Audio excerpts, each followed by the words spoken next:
ஸ்ரீசக்கர வரதாச்சாரியம் சுத்தசத்வ குருத்தமம் ஸ்ரீநிதிம் ராகவம் வந்தே யபார கருணாகரம் ஆழ்வார்கள் வாழி அருளிச் செயல் வாழி தாழ்வாதுவில் புறவர்தாம் வாழி ஏழ் பாரும் உய்ய அவர்கள் உரைத்தவைகள் தாம் வாழி செய்யமறை தன்னுடனே சேர்ந்து ஆழ்வார்கள் ஆய்ந்துரைத்த சரணாகதி நெறி தன்னை தாழ்வின்றி வாழ்விக்கும் தவமான அறம் தன்னை வாழ்வான சிகாகோவாம் வடநகரின் அடியார்க்கு நீழ்வான நின்மலனின் நிறையருடால் நேர்வேனே. எல்லோருக்கும் அடியனுடைய நமஸ்காரம். நம்ம கிரேட்டர் சிகாகோ வேதிக் சொசைட்டில 3 நாள் சரணாகதிங்கிற தலைப்புல உபன்யாசம் பண்ணக்கூடிய பாக்கியத்தை அடியனுக்கு வழங்கினீர்கள். முதல் நாள் ஸ்ரீராமாயணத்தில் சரணாகதின்னு 15 பார்த்துட்டோம். நேற்றைய தினம் மகாபாரதத்தில் சரணாகத்தின்னு 13 சரணாகதி பார்த்துட்டோம். 28 இருக்கே, அதை ரவுண்ட் ஆஃப் பண்ணணுங்கிறதுக்காக அடுத்த 12 சரணாகதி பார்த்து மொத்தம் இதை 40க்கு 40ன்னு ஆக்க போறோம். அப்ப இன்றைக்கு 12 சரணாகதி யாருடைய சரணாகதினா ஆழ்வார்களின் சரணாகதி. இந்த நிகழ்ச்சியே 12 ஆழ்வார்களுடைய அனுகிரகத்தால தான் நடந்திருக்குன்னு நாம ரசிக்கலாம். அதை சிம்பாலிக்கா காட்டத்தான் 12 ஸ்பான்சர் மூலமாக நடக்கும்படியாக ஆழ்வார்கள் அனுகிரகம் பண்ணியிருக்கார். அதனால ஒவ்வொரு ஆழ்வாரும் எப்படி பெருமாட்ட சரணாகதி பண்ணா, பொய்கை ஆழ்வார், பூதத்தாழ்வார், பேயாழ்வார், திருமழிசை பிரான், நம்மாழ்வார், குலசேகர பெருமாள், பெரியாழ்வார், தொண்டரடி பொடியாழ்வார், திருப்பாண ஆழ்வார், திருமங்கை ஆழ்வார் 10 தானே வந்தது. 2 பேரும் விசேஷமா வச்சிருக்கோம். மதுர கவிகள், ஆண்டாள், இவ 2 பேரோட சரணாகதி மட்டும் ஸ்பெஷல். அதனால 10+2ன்னு பார்க்க போறோம். நம்ம ஊர்ல எல்லாம் ஸ்கூல் படிக்கும் போது என்ன சொல்லுவா, 10th வரைக்கும் first standard, second standard, 10th standard வரைக்கும் சொல்லுவான். அப்புறம் +1 +2 அது ரொம்ப முக்கியம். அது போல மதுர கவிகள் +1, ஆண்டாள் +2. அதனால முதல்ல 10th SSLC வரைக்கும் மற்ற ஆழ்வார்கள், ஹையர் செகண்டரி லெவல்ல மதுர கவிகளும் ஆண்டாளும். 12 அனுபவிக்க எல்லாரும் தயாரா? நாம் இப்போது அப்படியே மானசீகமாக புறப்படுகிறோம். முதல் ஆழ்வாருடைய சரணாகதியை சேவிக்க போறோம். எந்த ஆழ்வார்னா பொய்கை ஆழ்வார். காஞ்சிபுரத்திலே அவதரித்த பொய்கை ஆழ்வாருடைய சரணாகதியை நாம் அனுபவிக்க போறோம். ஒரே ஒரு ரிக்வெஸ்ட் என்னன்னா, இன்னைக்கு நிறைய பேர் வருவா, அவளும் கொஞ்சம் பின்னாடி தான் வருவா. அதனால என்ன பண்ணுங்க, பின்னாடி யாராவது வந்தான்னா பின்னாடி உட்காந்துருக்க பாருங்க.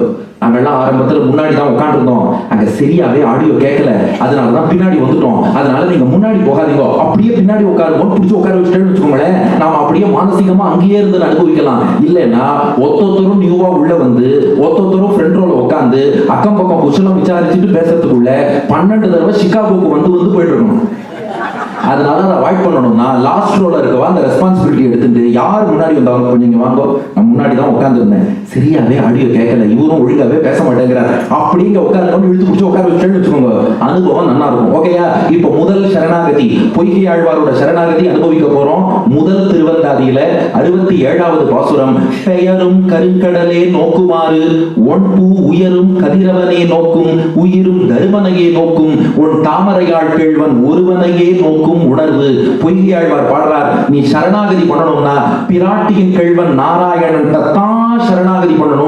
அது எக்ஸ்க்ளூசிவ்.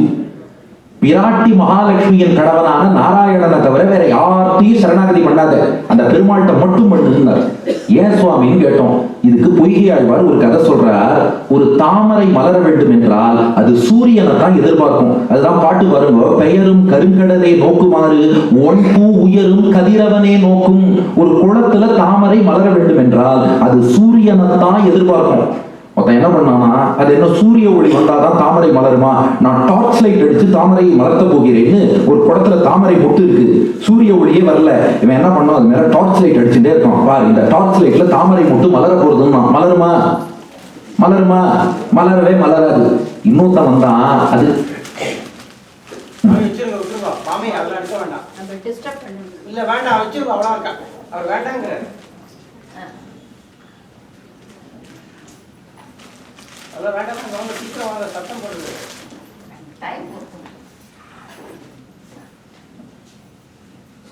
லாஸ்ட் ரோல கொஞ்சம் ஹெல்ப் கேட்டேன், ஞாபகம் வச்சுக்கோ.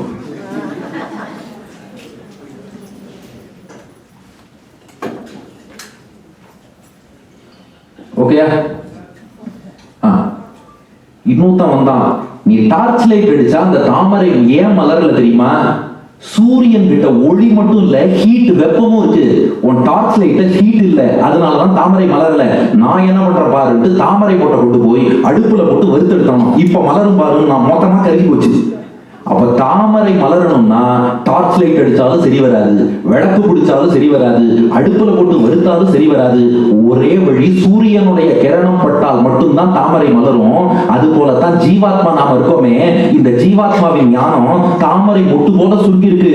இந்த ஜீவாத்மாவுக்கு ஞானம் மலர்ந்து மோட்சம் போகணும்னா நாராயணன்கிற சூரியன் தன்னுடைய அனுகிரகம்ங்கிற அந்த கிரணத்தை பாய்ச்சினாலே ஒழிய, ஒரு புது கவிதை பாடுற பாருங்க, உதய சூரியன் எதிரில் இருக்கையில் உள்ள தாமரை மலராதோ, எதையும் தாங்கும் இதயம் இருந்தால் இருண்ட பொழுதும் புலராதோன்னு அந்த பகவான் என்ற சூரியன் தன்னுடைய அருள் என்ற கிரணத்தை இந்த ஆத்மாங்கிற மொட்டு மேல பாய்ச்சினால் மட்டும்தான் ஆத்மாவுக்கு ஞானம் முழுசா விரிவடையும், மோட்சத்தை இவன் அடைய முடியும். அப்ப வேற யார்கிட்ட போய் சரணாகதி பண்றேன்னாலும் அது டார்ச் லைட் மாதிரி, அடுப்பு மாதிரி, சாதாரண விளக்கு மாதிரி, அது எதுவுமே தாமரையை மலர்த்தாது, சூரியன் தான் மலர்த்தும். அது போல நமக்கு ஞானத்தை தர வேண்டும், நமக்கு மோட்சத்தை தர வேண்டும் என்றால் அது பிராட்டியின் கேள்வன் பகவான் ஒருவனால் தான் முடியும். அர்த்தம் ஆயிட்டா? இல்ல, இப்பதான் பாட்டே ஆரம்பம். ஆனால் இந்த தாமரை எங்க இருந்தால் சூரியன் மலர்த்துவான்? குளத்துல இருக்கணும். அதே தாமரை தரையில இருந்தா மலர்த்த வேண்டிய சூரியனே உலர்த்தி விடுவான், அந்த தாமரை அப்படியே கருக வச்சிருவான். அப்போ தாமரைய சூரியன் தான் மலர்த்துவான். எப்பன்னா குளத்துல இருந்தா மலர்த்துவான், தரையில இருந்தா வாட்டி விடுவான். அந்த குளம் யாருன்னா ஆச்சாரியன். நாம் குளத்தில் இருக்க வேண்டும், ஆச்சாரிய சம்பந்தத்தோடு இருக்கணுமா. நான் ஜீவாத்மா தாமரை தான், பெருமாள்கிற சூரியன் மலர்த்திடுவார்னு ஆச்சாரியங்கிற தண்ணீரை விட்டு வெளியில வந்து நானா சரணாகதி பண்றேன்னா பெருமாளை ஓங்கி ஒரு அடி அடிச்சுடுவார். அதே சமயம் ஆச்சாரியங்கிற தண்ணீருக்குள்ள அவர் திருவடி வாரத்துல நான் அமர்ந்து பெருமாள்கிட்ட ஆச்சாரியன் மூலம் சரணாகதி பண்ணேன்னா அப்ப பெருமாள்கிற சூரியன் நமக்கு ஞானத்தை கொடுத்துருவார். இப்ப அப்படியே கம்பேர் பண்ணிக்கோங்க. இந்த ஸ்கூல்ல எல்லாம் எல்ஹெச்எஸ் ஆர்ஹெச்எஸ் போடுவாங்க. லெப்ட் ஹேண்ட் சைட்ல தாமரை மொட்டு, அதுதான் இங்க ஜீவாத்மா. மலர்த்த வேண்டிய சூரியன் அவர்தான் பெருமாள் பரமாத்மா. அது இருக்க வேண்டியது தண்ணீர், அதுதான் ஆச்சாரிய சம்பந்தம். இந்த ஜீவாத்மாங்கிற தாமரை ஆச்சாரியங்கிற பொய்கையிலிருந்து அவர் மூலமா சூரியனான பெருமாள்கிட்ட சரணாகதி பண்ணா அந்த பெருமாள் தன் அருள் என்னும் கிரணத்தாலே இவனுக்கு ஞானத்தை மலர்த்தி அவனுக்கு மோட்சத்தை தருவான். அதனால சரணாகதி பண்ணா எம்பெருமாட்ட பண்ணுங்கோன்னு இந்த உதாரணம் சொல்லி விளக்கினார் பொய்கை ஆழ்வார். இதை நம்ம காலத்துக்கு சொல்லணும்னா, இந்த மொபைல் போன் சார்ஜ் பண்ற பாருங்க, அது சி டைப் பின்னா சி டைப் பின் போட்டா மட்டும் தான் சார்ஜ் ஆகும். அந்த மொபைல் போனுக்கு நீங்க லைட்னிங் பின்னோ அல்லது வேற ஏதாவது ஒரு பின்னோ எத்தனை சொருகினாலும் சார்ஜ் ஆகாது. அந்த பின் சொருகினாதான் அது சார்ஜ் ஆகும். அது போல ஆத்மாவுக்கு ஞானம் சார்ஜ் ஆகணும், பக்தி சார்ஜ் ஆகணும், வைராக்கியம் சார்ஜ் ஆகணும்னா இதுக்கு ஒரே சிங்கிள் பின் யாருன்னா நாராயணன் தான். So pin your house on that pin. அந்த பின்னை விட்டா உனக்கு வேற வழியே கிடையாது. அதனால பிராட்டி கேள்வட்ட சரணாகதி பண்ணு. இதை சொல்லி கொடுத்தவர் பொய்கை ஆழ்வார். தாமரை சூரியன் உதாரணம் வச்சுக்கோங்க. இப்ப அப்படியே இரண்டாவது ஆழ்வாருக்கு வரும், பூதத்தாழ்வார். இவர் சரணாகதி பத்தி என்ன சாதிச்சார்னா, இரண்டாம் திருவந்தாதியில 16வது பாசுரம், தனக்கடிமைப்பட்டது தான் அறியானேலும் மனத்தடைய வைப்பதாம் மாலை வனத்திடரை ஏரியாம் வண்ணம் இயற்றும் இதுவல்லால் மாறியார் பெய்திருப்பார் மற்று. இப்போ பூதத்தாழ்வார்ட்ட நாம ஒரு கேள்வி கேட்டோம். உங்களுக்கு முன்னாடி ஒருத்தர் பொய்கை ஆழ்வார்னு வந்தார். அவர் என்ன சொல்றாருன்னா, பெருமாள்கிட்ட சரணாகதி பண்ணுங்கிறார். எங்களுக்கு பெருமாளே யாருன்னு தெரியாது, நாங்க யாருன்னு தெரியாது, அவருக்கும் எங்களுக்கும் என்ன சம்பந்தம்னு தெரியாது, சரணாகதி எப்படி பண்ணணும்னு தெரியாது. சரணாகதி பண்ணுன்னா என்ன பண்றதுன்னு கேட்டோம். இதுக்கு பதில் சொல்றார் பூதத்தாழ்வார், தனக்கடிமைப்பட்டது தான் அறியானேலும். உனக்கு நீ யாருன்னு தெரிய வேண்டாம், பெருமாள் யாருன்னு தெரிய வேண்டாம், உனக்கும் பெருமாளுக்கும் என்ன சம்பந்தம்னு தெரிய வேண்டாம், சரணாகதி எப்படி பண்ணணும்னு தெரிய வேண்டாம். அப்புறம் ஒண்ணுமே தெரியாம என்ன பண்றதுன்னு கேட்டோம். ஒண்ணே ஒண்ணு பண்ணு, மனத்தடைய வைப்பதாம் மாலை. பெருமாளே என்ன பண்ணுவாராம், நம்மளை தேடி வந்து நம் உள்ள கதவை தட்டி, ஏ குழந்தை, உன் மனசுல நான் குடிக்கொள்ளணும்னு ஆசைப்படுறேன், எனக்கு கொஞ்சோண்டு இடம் கொடுடான்னு கேட்பார். அப்படி அவர் வரும்போது கதவை திறக்க மாட்டேன் நோ சொல்லி நீ பெருமாளை திருப்பி அனுப்பாம இருந்தா போதும். அப்ப என்ன பண்ணணும்னு கேட்டோம். பெருமாளே தேடி வருவார், உன் மனசுல இடம் கொடுன்னு கேட்பார். அவனுக்கு கொஞ்சோண்டு நீ மனசுல இடம் கொடுத்து உள்ள கூட்டின்னு வந்துட்டா அவரே தாயாருன்னு புரிய வைப்பார், நாம யாருன்னு புரிய வைப்பார், சரணாகதினா என்னன்னு புரிய வைப்பார், அவரே சரணாகதி பண்ண வச்சுடுவார். அப்ப நாம பண்ண வேண்டிய ஒரே காரியம் என்னன்னா, நம்மை தேடி தானா பகவான் வருவான், மனசுல டொக் டொக்குன்னு அப்படியே நம்ம மனக்கதவை தட்டுவான். அவன் எப்ப தட்டுறானோ, தயவு செஞ்சு அந்த பெருமாளை நீ போயிட்டு வா, நீ யார் என் மனசுக்குள்ள வரத்துக்கு அப்படின்னு மட்டும் சொல்லி விலக்கி வச்சுடாதீங்க. வாப்பான்னு பகவானை கூப்பிட்டு உள்ளத்துல கொஞ்சோண்டு இடம் உங்கள் உள்ளத்தில் பகவானுக்கு கொடுத்து விடுங்கள். அந்த கொஞ்சோண்டு இடம் கொடுத்துட்டா மிச்சத்தை அவர் பார்த்துப்பாரு. இடம் இடத்த கொடுத்தா மடத்தை பிடிக்கிறது பாருங்க. கொஞ்சோண்டு மனசுல பெருமாளுக்கு இடம் கொடுத்தா போறோம். உள்ள உட்கார்ந்ததுக்கு அப்புறம் என்ன பண்ணுவார்னா, தான் யாருன்னு உணர்த்துவார், நாம யாருன்னு உணர்த்துவார், சரணாகதி எப்படின்னு உணர்த்துவார், சரணாகதி பண்ண வைப்பார். அதெல்லாம் அவருடைய ரெஸ்பான்சிபிலிட்டின்னு ஏத்துப்பார். ஆனா கடைசியா நினைச்சு பாருங்க, இவ்வளவு தூரம் வர பெருமாளுக்கு உள்ள கதவை கூட திறக்க மாட்டேன் போயிட்டு வான்னு இடம் கொடுக்கலன்னா அதுக்கப்புறம் ரொம்ப கஷ்டம் தான். இது இப்படி டெக்னிக்கலா சொன்னா நிறைய பேருக்கு புரிஞ்சிருக்காது. புரியுறாப்புல ஒரு கதை சொல்றேன். ஒரு ஊர்ல பெரிய தொழிலதிபர், பெரிய பிசினஸ் மேக்னெட் ஒருத்தர் இருந்தார். அவர் ஒரு இரும்பு தொழிற்சாலை ஆரம்பிக்கணும்னு பல நாடுகளுக்கெல்லாம் டூர் போயிட்டு அதுக்கப்புறம் சென்னை ஏர்போர்ட்ல வந்து இறங்குறாரு. இறங்கினா அவர் பேட்டி எடுப்பதற்காக பல பத்திரிகைக்காரெல்லாம் வரா. என்ன விஷயமா சார் போனீங்கன்னா, ஒரு இரும்பு தொழிற்சாலை தொடங்குவதற்காக வெளிநாட்டு பயணம் போனேன், முழு வெற்றியினார். சரி, ஜப்பான் நாட்டுக்கு போனீங்களா, அந்த மக்களை பத்தி என்ன நினைக்கிறீங்கன்னா, எறும்பை விட சுறுசுறுப்பானவர்கள். அப்ப சுவிட்சர்லாண்டை பத்தி என்ன நினைக்கிறீங்க, ஐரோப்பாவின் விளையாட்டு மைதானம், அழகான ஜனநாயகத்துக்கு அருமையான எடுத்துக்காட்டு. ஜெர்மனியை பத்தி என்ன நினைக்கிறீங்க, எல்லாம் எந்திரமயம் தான் அப்படின்னு எல்லாம் பேசினார். அதுக்கப்புறம் தன்னுடைய பணிக்கு வந்து அந்த இரும்பு தொழிற்சாலை ஆரம்பிச்சு எல்லாம் நல்லா கவனிச்சுட்டு இருக்கார். என்ன பிரச்சனைனா, ஊருக்கு வந்ததுல இருந்து அடுத்தடுத்து மீட்டிங், கூட்டம், பிசினஸ் அங்க இங்க போறார். அவருக்கு ரொம்ப களைச்சு போயிடுது, டயர்ட் ஆயிடுது. அவரோட உதவியாளரை கூப்பிட்டு சொன்னாராம், உழைக்க தெரிஞ்சா போறாது, ஓய்வெடுக்க தெரியணும், நான் கொஞ்ச நாள் போய் ஓய்வெடுக்க போறேன். இவர் சொன்னார், நீங்க ஓய்வெடுத்தா இதெல்லாம் யார் பார்த்துக்கிறது, இவ்வளவு கம்பெனி எல்லாம் இருக்கே. அவர் சொன்னார், நல்ல நிர்வாகம் உள்ள ஒரு ஸ்தாபனம் உரிமையாளர் இல்லாட்டாலும் நல்ல விதத்துல செயல்படும், அதனால நான் ஓய்வெடுக்க போறேன். எங்க போறீங்க? எனக்கு சொந்தமா சிம்லால ஒரு பங்களா இருக்கு, அங்க போய் ஓய்வெடுக்கிறேன்னு சொல்லிட்டு இந்த தொழிலதிபர் உதவியாளர்கிட்ட சொல்லிட்டு சிம்லாக்கு புறப்பட்டார். அவருக்கு சொந்தமா சிம்லால பங்களா இருக்கு, அங்க ஓய்வெடுக்க போறாரு. அதுக்கு ஒரு வாட்ச்மேனையும் போட்டு வச்சிருக்காரு. இவர் மாசம் அந்த வாட்ச்மேனுக்கு பணம் வேற கொடுத்துட்டு இருக்காரு. ஆனா இதுல பியூட்டி என்னன்னா, அந்த வாட்ச்மேன் முதலாளி முகத்தையே பார்த்தது இல்லை. மாசம் சம்பளம் மட்டும் வாங்கிட்டு இருக்கான். இவர் என்ன பண்ணார், டெல்லியில போய் பிளைட்ல இறங்கி அங்கேருந்து ஒரு ட்ரெயின் பிடிச்சி சிம்லால போய் இறங்கி ரயில்வே ஸ்டேஷன்ல இருந்து பங்களா கால் பண்றாரு. நான் வரேன், எல்லாம் ரெடி பண்ணி வை. வரேன், ரெடி பண்ணியா? வீடு காலி இல்லை பாருங்க. நான் யார் பேசுறேன்னு தெரியல, போன்ல என்ன டிவியா காட்டுறாங்க, யார் வந்தாலும் வீடு காலி இல்லைன்ட்டான். ஏன்னா அந்த வாட்ச்மேன் என்ன பண்ணிருக்கான், முதலாளிக்கே தெரியாம அந்த வீட்டை வாடகைக்கு விட்டுருக்கான். யாரெல்லாம் சிம்லாவை சுத்தி பார்க்க வராளோ எல்லாருக்கும் வாடகைக்கு விட்டு அவன் சைட் பிசினஸ் பண்ணி ஒரு பக்கம் சம்பாதிச்சுட்டு இருக்கான். மாசம் இங்க முதலாளிகிட்ட இருந்து பணம், அங்க வாடகைக்கு விட்டு சைட் பிசினஸ்ல வேற பணம், இப்படி சம்பாதிச்சுட்டு இருக்கான். இவர் பார்த்தா, என்னடா இது, நமக்கே வீடு காலி இல்லைங்கிறான், என்னன்னு போய் பார்த்துருவோன்ட்டு பங்களாக்கு போறாரு. பார்த்தா கண்டவனும் இருக்கான் பங்களால. என்னடா இது, சம்மந்தப்பட்ட நமக்கு இடம் இல்லை, யாரோ பங்களால இருக்காளே. இவர் பார்த்தார், இப்ப நாம முதலாளின்னு சொல்ல வேண்டாம். அந்த வாட்ச்மேன் ராமையாவை கூப்பிட்டார். நான் ரொம்ப தூரத்துல இருந்து தங்க இடம் கிடைக்கும் நம்பி வந்துட்டேன், நீ எவ்வளவு வாடகை கேட்டாலும் பணம் தரேன், இதுல ஒரே ஒரு சின்ன ரூம் நான் தங்கிக்க கூட இருந்தார். அப்படியா, சரி. அவரோட அரண்மனையில, அவரோட பங்களால அவர் தங்கத்துக்கு அவர்கிட்டயே வாடகை வாங்கிட்டு அவருக்கே ஒரு ரூம் கொடுத்தான். சரிப்பா, கொஞ்சோண்டு ரூம் கொடுத்தியோ.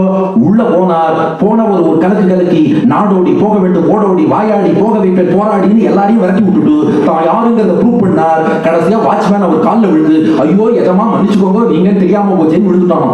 இது என்ன கதை? இப்படி சொல்லிட்டு, இது நம்ம கதை, இது அன்பேவா கதை இல்ல. அந்த தொழிலதிபர் ஒருத்தர் இருக்காரு, ஜேபி, அவர் தான் பெருமாள். அந்த வாட்ச்மேன் ராமையா இருக்காரு பாருங்க, அதுதான் நாம, வேற யாரும் இல்ல, நாம தான் வாட்ச்மேன் ராமையா. அந்த பங்களா இருக்கு பாருங்க, அதுதான் இந்த சரீரம். பெருமாள்ங்கிற தொழிலதிபர் ஜீவாத்மாங்கிற இந்த வாட்ச்மேன்ட்ட இந்த சரீரம்ங்கிற பங்களாவை கொடுத்து நம்ம இதுக்கு கேர் டேக்கரா போட்டிருக்காரு. இதுக்கு நான் பங்களா எதுக்கு, அவர் வந்தா தங்கிக்கிறதுக்கு. அது போல சரீரம் எதுக்கு, பெருமாளுக்கும் அவர் அடியார்களுக்கும் கைங்கரியம் பண்றதுக்கு. இதுக்கு வாட்ச்மேன் கேர் டேக்கர் நம்மள போடுறாரு.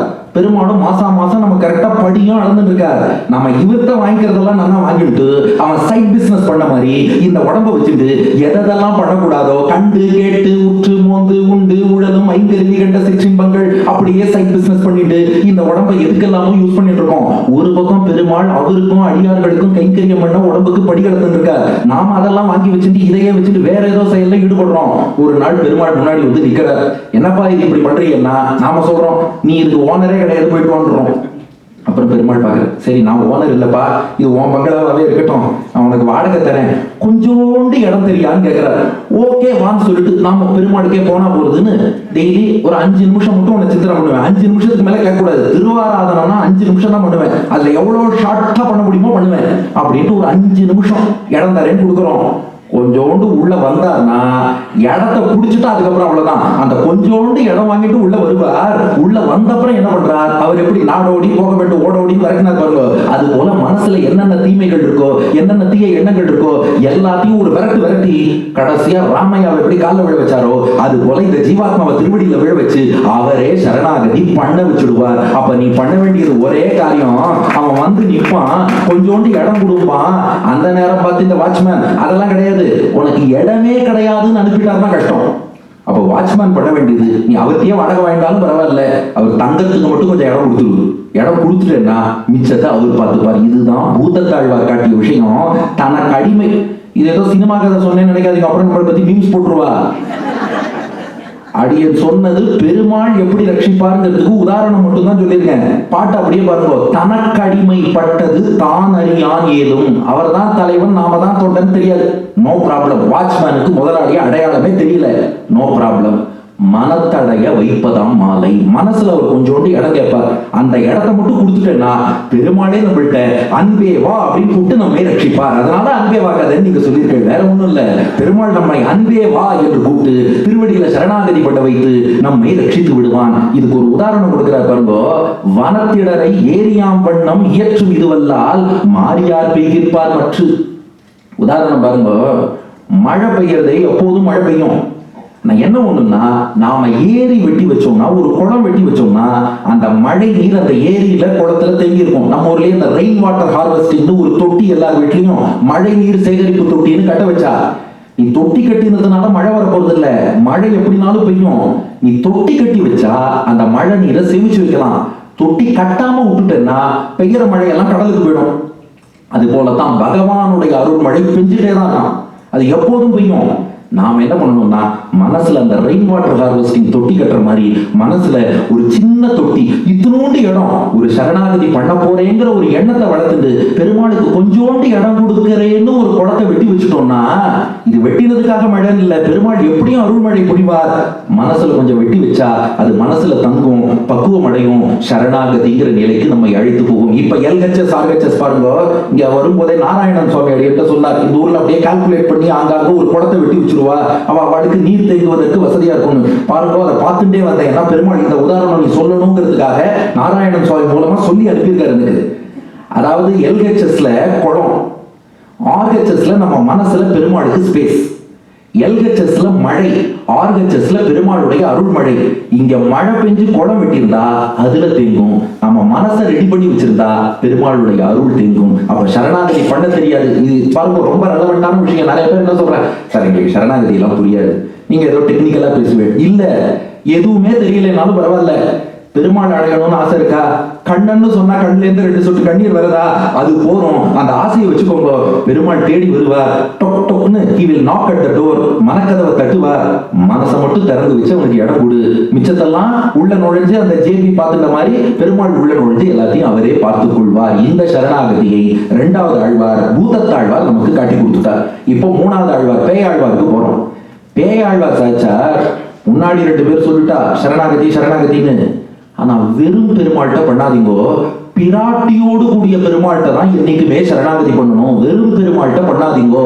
அதைத்தான் பேயாழ்வார் 3ஆம் திருவந்தாதியில 100வது பாசுரத்தில் பாடுகிறார். சார்பு நமக்கென்றும் சக்கரத்தான் தந்துழாய் தார்வாள் வரைமார்பன் தான் முயங்கும் காரார்ந்த வானமரு மின் இமைக்கும் வண்டாமரை நெடுங்கண் தேனமரும் பூமேல் திரு. திருவான லக்ஷ்மி இருக்காளே, சார்புனா நமக்கு தஞ்சம், ஆங்கிலத்துல அசைலம். ஏன்னா இப்போ சார்புன்னு இங்கிலீஷ்ல சொன்னா புரியாது, அசைலம் ஷெல்டர்னு தமிழ்ல சொன்னா புரிஞ்சிடும்.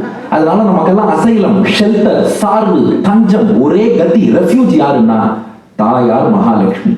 பிராட்டி மூலமாகத்தான் பெருமாள்கிட்ட போகணும், தனியா பெருமாள்கிட்ட போகாதீங்க. இன்னைக்கு பாருங்க, பெண்கள்லாம் ஒரு வழக்கம் வச்சிருக்கா, கணவன் பேரை தங்கள் பேருக்கு பின்னாடி சஃபிக்ஸா சேர்த்துப்பா. கமலா காமேஷ், விமலா ராஜேஷ் அப்படின்னு பேர் வச்சிருப்பா. லோகத்துல கமலா காமேஷ்னா அந்த அம்மா பேரு கமலா, அவ ஹஸ்பண்ட் பேரு காமேஷ், ஹஸ்பண்ட் பேரை பின்னாடி போட்டிருக்கான்னு அர்த்தம். பெருமாள் என்ன தெரியுமா பண்ணிட்டார், ஒய்ஃப் பேரை பேருக்கு முன்னாடி பிரிஃபிக்ஸா சேர்த்துட்டார். சீதாராமன், லக்ஷ்மி நாராயணன், ராதாகிருஷ்ணன், லக்ஷ்மி நரசிம்மன், பூவராகன், லக்ஷ்மி ஹயக்ரீவன். சாஸ்திரத்துல லக்ஷ்மி ஹயக்ரீவன்னா லக்ஷ்மி ஒய்ஃப் ஆஃப் ஹயக்ரீவன் இல்ல, ஹயக்ரீவன் ஹஸ்பண்ட் ஆஃப் லக்ஷ்மின்னு அர்த்தம். பிராட்டி பேரை முன்னாடி போட்டுட்டு தம் பேரை பின்னாடி போட்டிருக்கார் பெருமாள். லோகத்துல கமலா காமேஷ்னா கமலா ஒய்ஃப் ஆஃப் காமேஷ், சாஸ்திரத்துல கமலா காமேஷ்னா காமேஷ் ஹஸ்பண்ட் ஆஃப் கமலா. ஏன் இப்படி மாத்தி வச்சிருக்காருன்னா என்கிட்ட நேரா வராத தாயார் மூலமா வாங்குறானோ. அதனாலதான் லக்ஷ்மி நேரா நாராயணன் காத லக்ஷ்மி நாராயணன், லக்ஷ்மிகிட்ட போயிட்டு நாராயணன் வா. இது நம்ம ராமாயணத்துல பாக்குறோம். ஹனுமான் இருக்காரு, ராமதூதனா சீதையிட்ட போனார், என்ன கிடைச்சது? வால்ல நெருப்பு தான் கிடைச்சது. சீதையின் தூதனா ராமன்ட்ட வந்தார், ராமனுடைய ஆலிங்கனம் கிடைச்சது. அதனால பெருமாள்டேந்து தாயார்ட்ட போக கூடாது, தாயார்டேந்து பெருமாள்கிட்ட போனாதான் அனுகிரகம் கிடைக்கும். இதே ராமாயணத்துல இன்னொரு விஷயம் பாருங்க. இந்த சூர்பனகை நோக்கி இருந்தா, அவன் என்ன சொன்னா, எனக்கு பெருமாளே வேண்டாம், தாயாரே வேண்டாம், சீதையே வேண்டாம், பெருமாள் மட்டும் தான் வேணும், ராமன் மட்டும் வேணும்னா காது மொக்கு போயிடுது. ராவணன் தரலாம், அவன் எனக்கு பெருமாளே வேண்டாம், பிராட்டி மட்டும் வேணும்னா பிராணனே போயிடுது. விபீஷணன் தரலாம், பெருமாள் தாயார் ரெண்டு பேரையும் சேர்த்து வச்சு கைங்கரியம் பண்ணான், இன்று வரை சிரஞ்சீவியாக இருந்து கொண்டிருக்கிறான். அதனால பேயாழ்வார் பாடினார், சார்பு நமக்கென்றும், நமக்கு எப்போதும் தஞ்சம் யார் தெரியுமா? சக்கரத்தான், கையில சக்கரம் ஏந்திய பெருமாளுடைய தந்துழாய் தார்வாழ் வரைமார்பன் தான் முயங்கும். அந்த பெருமாளுடைய மனைவியாக தேவியாக இருக்கக்கூடிய பிராட்டி தான் நமக்கு தஞ்சம். ஏன்னு கேட்டோம். இந்த பாட்டுல 4 காரணம் கொடுத்திருக்கார் பெரியாழ்வார். முதல் காரணம், தார்வாழ் வரைமார்பன் தான் முயங்கும்.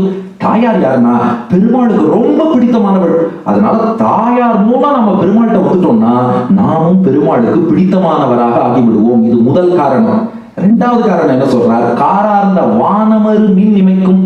தாயார் மின்னல் போல இருக்காளாம். பெருமாள் திருமேனி கருப்பு மேகம், அதுக்கு நடுவுல மின்னல் போல தாயார் இருக்கா. மின்னல்னா ஒளி இல்லையா? நமக்கு ஞான ஒளியை கொடுத்துடுறா. சரணாகதி பண்ணும்போது ஏதாவது தப்பு பண்ணாலும் கூட அறிவை கொடுத்து அந்த தப்பை ரெக்டிஃபை பண்ணி கொடுக்கிறா.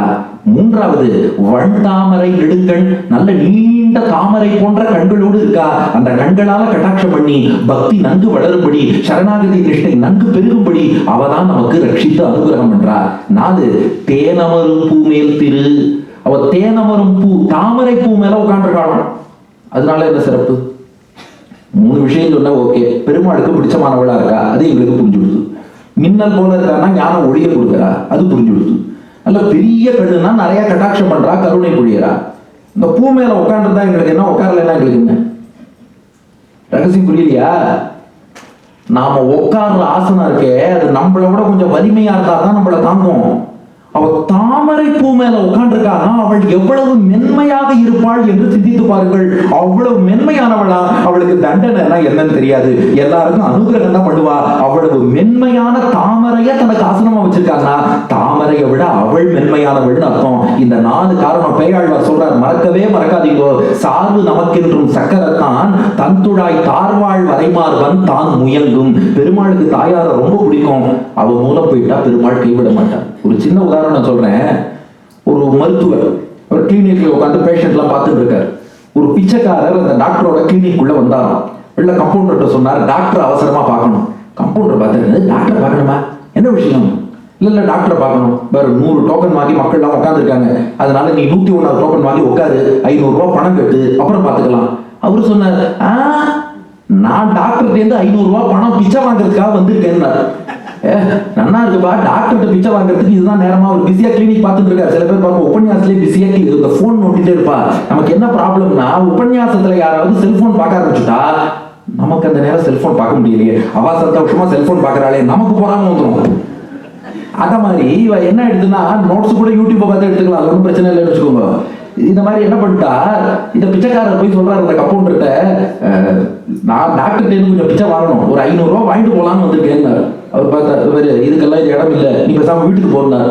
இருங்க, பிச்சைக்காரர் சொன்னார், இருங்க சார் அவசரப்படாதீங்க. டாக்டர் வீட்டுக்கு போனேன், அங்க டாக்டர் அம்மா இருந்தாங்க, அவங்கள்ட்ட பிச்சை வேணும்னு கேட்டேன். நீ ஹாஸ்பிட்டலுக்கு போ, நான் சொன்னேன்னு சொல்லி டாக்டர் 500 ரூபாய் கொடுப்பாருன்னு அம்மா சொல்லி அனுப்பினாங்க. கம்பவுண்டர் எழுந்து நின்றுட்டாரு. சார் மேடம் சொன்னாரு, முன்னாடியே சொல்லிருக்க கூடாதா, கொஞ்சம் இருங்க நான் டாக்டர்கிட்ட சொல்றேன்ட்டு உள்ள போய் சொன்னார். டாக்டர் உடனே உள்ள வந்துட்டார். பிச்சைக்காரர் உள்ள வந்தார். டாக்டர் அப்படியே மனைவிக்கு ஒரு போன் பண்ணார். என்ன பாஸ், 500 ரூபாய் கொடுக்க சொன்னீங்களா பாஸ்னா? எஸ் கொடுத்துருக்கோம்னா, வாங்க சார் பிச்சைக்காரர் சார் 500 ரூபாய் வச்சுக்கோங்க சார் கொடுத்து டாக்டர் அனுப்பி வச்சுட்டாங்க. எல்லார்ட்டையும் 500 ரூபாய் ஃபீஸ் வாங்கிட்டு இருக்க டாக்டர் பிச்சைக்காரருக்கு 500 ரூபாய் சம்பாவனை பண்ணி அனுப்பிட்டார். என்ன காரணம்? பிச்சைக்காரன் ஸ்ட்ரைட்டா போயிருந்தா கம்பவுண்டர் அங்கேயே திருப்பி விட்டுருப்பாரு. எந்த அம்மா கையில பவர் இருக்குன்னு தெரிஞ்சு அந்த அம்மாவை பார்த்துட்டு அவள்கிட்ட ரெக்கமெண்டேஷன் வாங்கிட்டு போனார். 500 ரூபாய் சம்பாவனை கிடைச்சது. இதே மாதிரிதான் நாமெல்லாம் பிச்சைக்காரர்கள். ஒத்துப்போம், நம்ம கிட்ட ஒண்ணுமே கிடையாது. ஞானம் கிடையாது, பக்தி கிடையாது, வைராக்கியம் கிடையாது, ஒரு நல்ல குணம் கிடையாது, ஒண்ணுமே கிடையாது, ஜீரோ. அவன் மருத்துவனாய் நின்ற மாமணி வண்ணனாக எம்பெருமான் எழுந்தருளி இருக்கான். இந்த பிச்சைக்காரன் ஜெயன், விஜயன் உள்ளிட்ட கம்பவுண்டரை தாண்டி அந்த மருத்துவனாய் நின்ற மாமணி வண்ணன்ட்ட போகணும்னா அவ்வளவு எளிதில் நம்மளால போக முடியாது. அப்போ முதல் காரியம் என்ன பண்ணணும்னா, அவர் டாக்டர் அம்மாவை பார்த்த மாதிரி நாம பிராட்டியை முதல்ல போய் சேவிக்கணும். அவளுடைய அனுகிரகத்தை, பரிந்துரையை, புருஷகாரத்தை, ரெக்கமெண்டேஷனை பெற்றுக்கொள்ள வேண்டும். பெற்றுக்கொண்டு அதுக்கப்புறம் பெருமாள் சன்னதிக்கு வந்தா வாடா குழந்தைன்னு கூப்பிட்டு பெருமாள் சம்பாவனை பண்ணி, ஏன்னா இந்த பிறவி பிணிக்கு மருத்துவம் பார்க்கணும்னா அவன் ஒத்த நாள் தான் முடியும். மற்ற வியாதிக்கு அலோபதி, ஹோமியோபதி, நேச்சுரோபதி எல்லாம் இருக்கு. பிறவி பிணிக்கு வெங்கடாச்சலபதியை விட்டா வைத்தியம் பண்றதுக்கு வழி கிடையாது. அதனால அவன்கிட்ட போறோம்னா முதல்ல அம்மாவை பார்க்கிறோம், அம்மா கிட்ட பரிந்துரை வாங்கிக்கிறோம், அதுக்கப்புறம் நேரா அவன்கிட்ட போறோம், அனுகிரகத்தை பெறுகிறோம். இது முதல் காரணம். அதனால தாயார் மூலம் பெருமாள்கிட்ட போகும். ரெண்டாவது என்ன, மின்னல் போல ஒளி வீசரா, ஞானத்தை கொடுத்து தவறை எல்லாம் திருத்தி கொடுத்து விடுவாள். மூன்றாவது, தாமரை கண்களை விரித்து நமக்கு கட்டாட்சம் பண்றா. அதனால என்ன தப்பு தோஷங்கள் இருந்தாலும் அதையும் அவள் போக்கி பக்தி, பக்குவம் எல்லாத்தையும் கொடுத்துருவா. நாலாவது முக்கியமா, தாமரை பூ மேல அமர்ந்திருக்கானா ரொம்ப மென்மையானவள். ஒருவேளை பெருமாளே நம்மளை தண்டிக்கணும்னு நினைச்சாலும் அந்த தண்டனை எல்லாம் அனுகிரகமா மாத்தி விட்டுருவாளாம் தாயார். தாயாருக்கு தண்டிக்க தெரியாது. அதனாலதான் பாருங்க, பெருமாள் கையில சங்கு சக்கரம் எல்லாம் வச்சுட்டு இருப்பார், ஆயுதம். நீ நன்னா இருந்தா காப்பாத்துவார், தப்பு பண்ணு தெரிஞ்சு அடிச்சுடுவார் சங்கு சக்கரத்தை எடுத்து. தாயார் பாருங்க, தாமரை பூ மட்டும் தான் வச்சிருக்கா. குழந்தை ரொம்ப விஷமம் பண்ணாலும் அப்படி பூ மட்டாலும் ஒரு தட்டு, ஒழுங்காரு அப்படின்னு ஒரு தட்டு.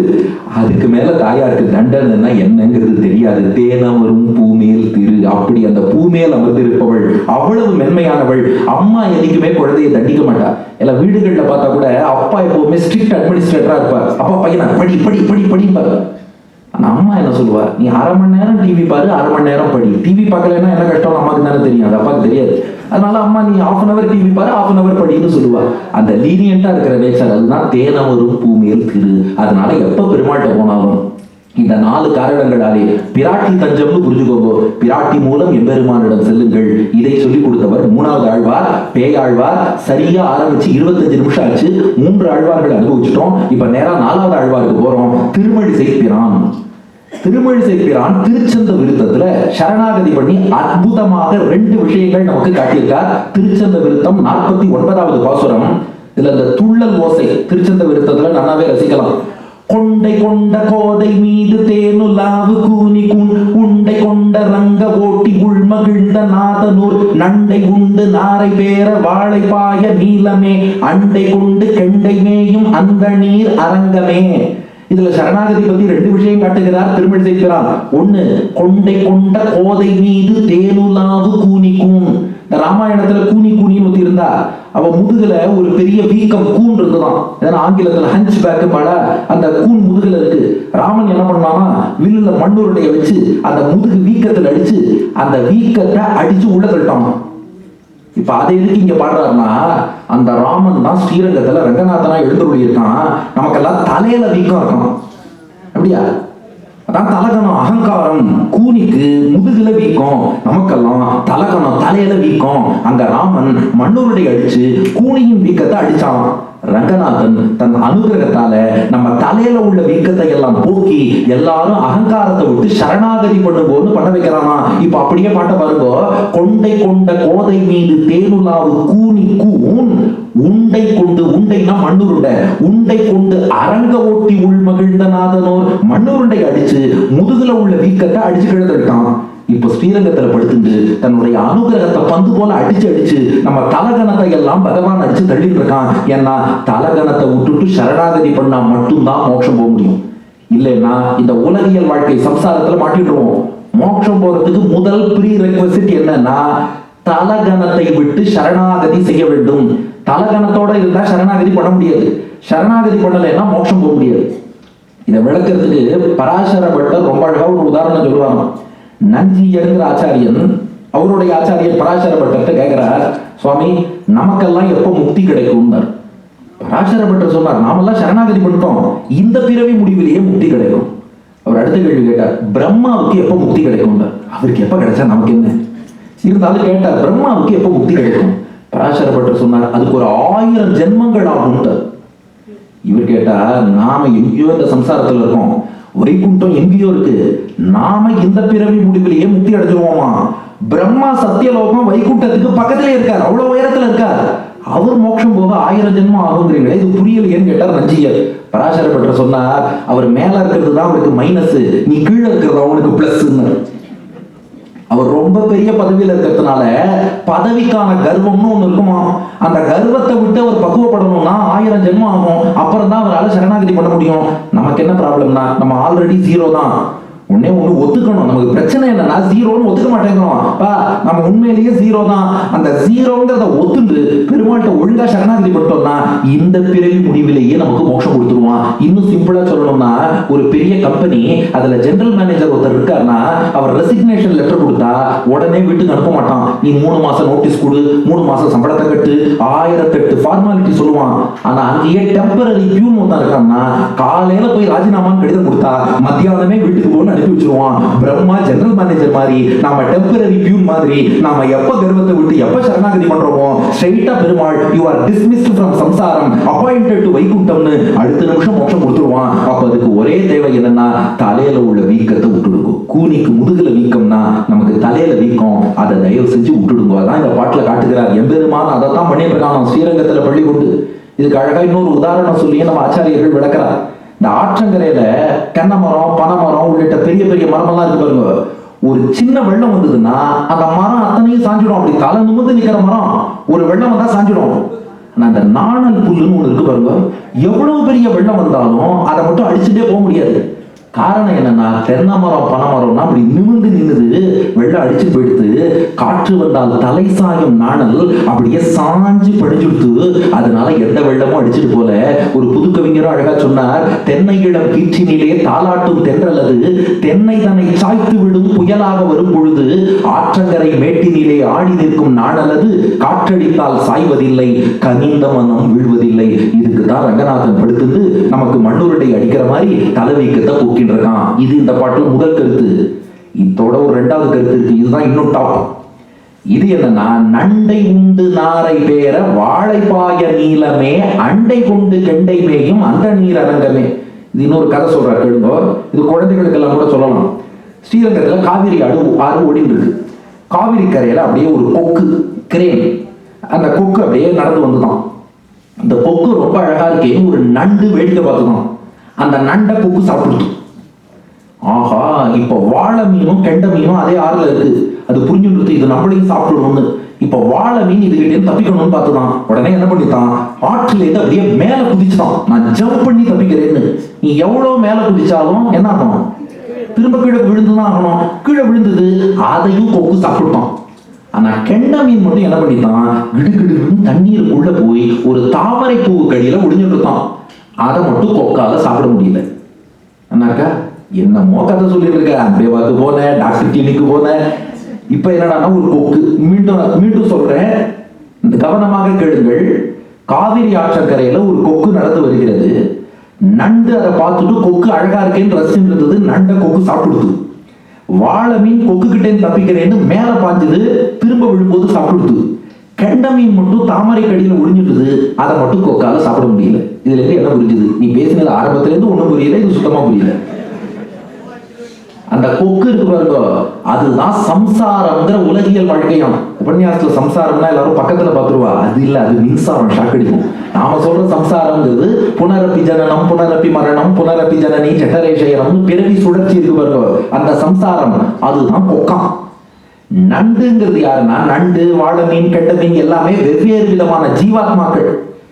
நண்டு என்ன பண்ணிது, கொக்கு நன்னா இருக்கேன்னு வேடிக்கை பார்த்தது இல்லையா? இதுதான் நம்மள மாதிரி டிஃபன் சாப்பிட்டு டீ குடிச்சு டிவி பார்த்து ஆகா சம்சாரம் நன்னா இருக்கேன்னு நினைச்சிட்டு இருந்தான்னா, கொக்கு நண்டை விழுங்குற மாதிரி சம்சாரம் அந்த ஜீவாத்மாவை விழுங்கிட்டு போயிடும். அவனுக்கு தான் சம்சாரின்னு பேரு. இந்த வாழை மீன் கெண்ட மீன் இருக்கு பாருங்க, அது ரெண்டுக்கும் முமுக்ஷுன்னு பேரு. ஏன்னா தப்பிக்கணும்னு பாக்குறது. வாழை மீனும் சரி கெண்ட மீனும் சரி இந்த கொக்கு கிட்ட இருந்து தப்பிக்கணும்னு நினைக்கிறது. இங்க இருந்து தப்பிக்கணும்னு நினைக்கிற வாளுக்கு முமுக்ஷுன்னு பேரு. ஆனா வாழை மீன் என்ன தப்பு பண்ணித்தான், தன் முயற்சியால மேல ஜம்ப் பண்ணி தப்பிக்கலாம்னு பார்த்தது, தப்பிக்க முடியல, மாட்டி விட்டு கீழே விழுந்துருது. கெண்ட மீன் என்ன என்ன பண்ணிட்டுனா உள்ள தாமரைக்கு கீழே போய் ஒளிஞ்சுது, தப்பிச்சுடுத்து. அதனால கெட்டிக்காரன் என்ன பண்ணுவான், பெருமாளுடைய திருவடி தாமரைக்கு கீழே சரணாகதி போய் ஒளிஞ்சு விட்டான்னா சம்சாரம்ங்கிற கொக்குல இருந்து அவன் மட்டும் தான் தப்பிப்பான். வாழை மீன் தன் முயற்சியால் தப்பிக்கணும்னு பார்த்தது, முடியல. கெண்ட மீன் தாமரைக்கு கீழே ஒளிஞ்சதால தப்பிச்சது. நாமும் நம் முயற்சியால் சம்சாரத்திலே தப்பிக்க முடியாது. பகவான் திருவடி நிழலுக்கு கீழே போய் உட்கார்ந்தோம்னா அப்பதான் தப்பிக்க முடியும். புகழ் ஒன்று இல்லா அடியே உன் அடி கீழே வந்து புகுந்தேனே. அதனால நம் முயற்சியால முடியாது. அப்ப 2 பேர் விழறா. ஒருத்தன் உலகியல் இன்பத்துல மயங்கி விழுந்துடுறான், இன்னொருத்த அகங்காரத்தால நானே தப்பிச்சு போய் நினைச்சு விழுந்துடுறான். ஆனா யார் ஒருத்தன் அகங்காரத்தை விட்டு திருவடி நிழலுக்கு கீழே உட்கார்றானோ அவன் பொழைச்சுப்பான். சிம்பிளா ஞாபகம் வச்சுக்கணும்னா, உபதேச முத்திரைன்னு நம்ம ஆச்சாரியர்கள்லாம் காட்டுறா இல்லையா, இதுல ஒரு விஷயம் டெஸ்ட் பண்ணி பாருங்க. இந்த ஆள்காட்டி விரலையே நகர்த்தாம கட்ட விரலை மட்டும் மேல தூக்கி tip of the thumb, tip of the index ஃபிங்கரை தொடர்றதான்னு பாருங்க. உபன்யாசம் கேட்க வந்தா எக்ஸசைஸ் எல்லாம் கொடுத்துண்டு. இந்த ஆள்காட்டி விரலை மூவ் பண்ணக்கூடாது, கட்ட விரல் மட்டும் மேல போடணும். இந்த முத்திரை வரதா, யாருக்கா வருதா, வரல. இப்ப ரிவர்ஸ் ட்ரை பண்ணுங்க. கட்ட விரலையே நகர்த்தக்கூடாது, ஆள்காட்டி விரலை மட்டும் கீழே இருக்குங்க. வந்துருத்து. கட்ட விரல் தான் ஜீவாத்மா, ஆள்காட்டி விரல் தான் பரமாத்மா. இந்த ஜீவாத்மா எவ்வளவு ட்ரை பண்ணாலும் இங்கே தப்பிச்சு பரமாத்மாட்ட போக முடியாது. பரமாத்மா இறங்கி வந்து அனுகிரகம் பண்ணா தான் உண்டு. இதனாலதான் ஆச்சாரியர்கள் இப்படியே கை வச்சுட்டு இருக்கா.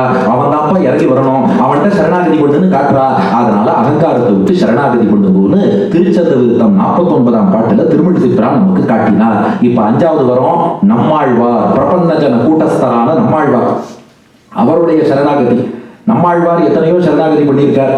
வானமாமலையில ஒரு சரணாகதி, திருவல்லவாழ்ல சரணாகதி, திருவேங்கடமுடையாண்ட சரணாகதி, கிருஷ்ணாவதாரத்துல சரணாகதி. ஆனா அடிய திருக்குடந்தைக்காரனாச்சே.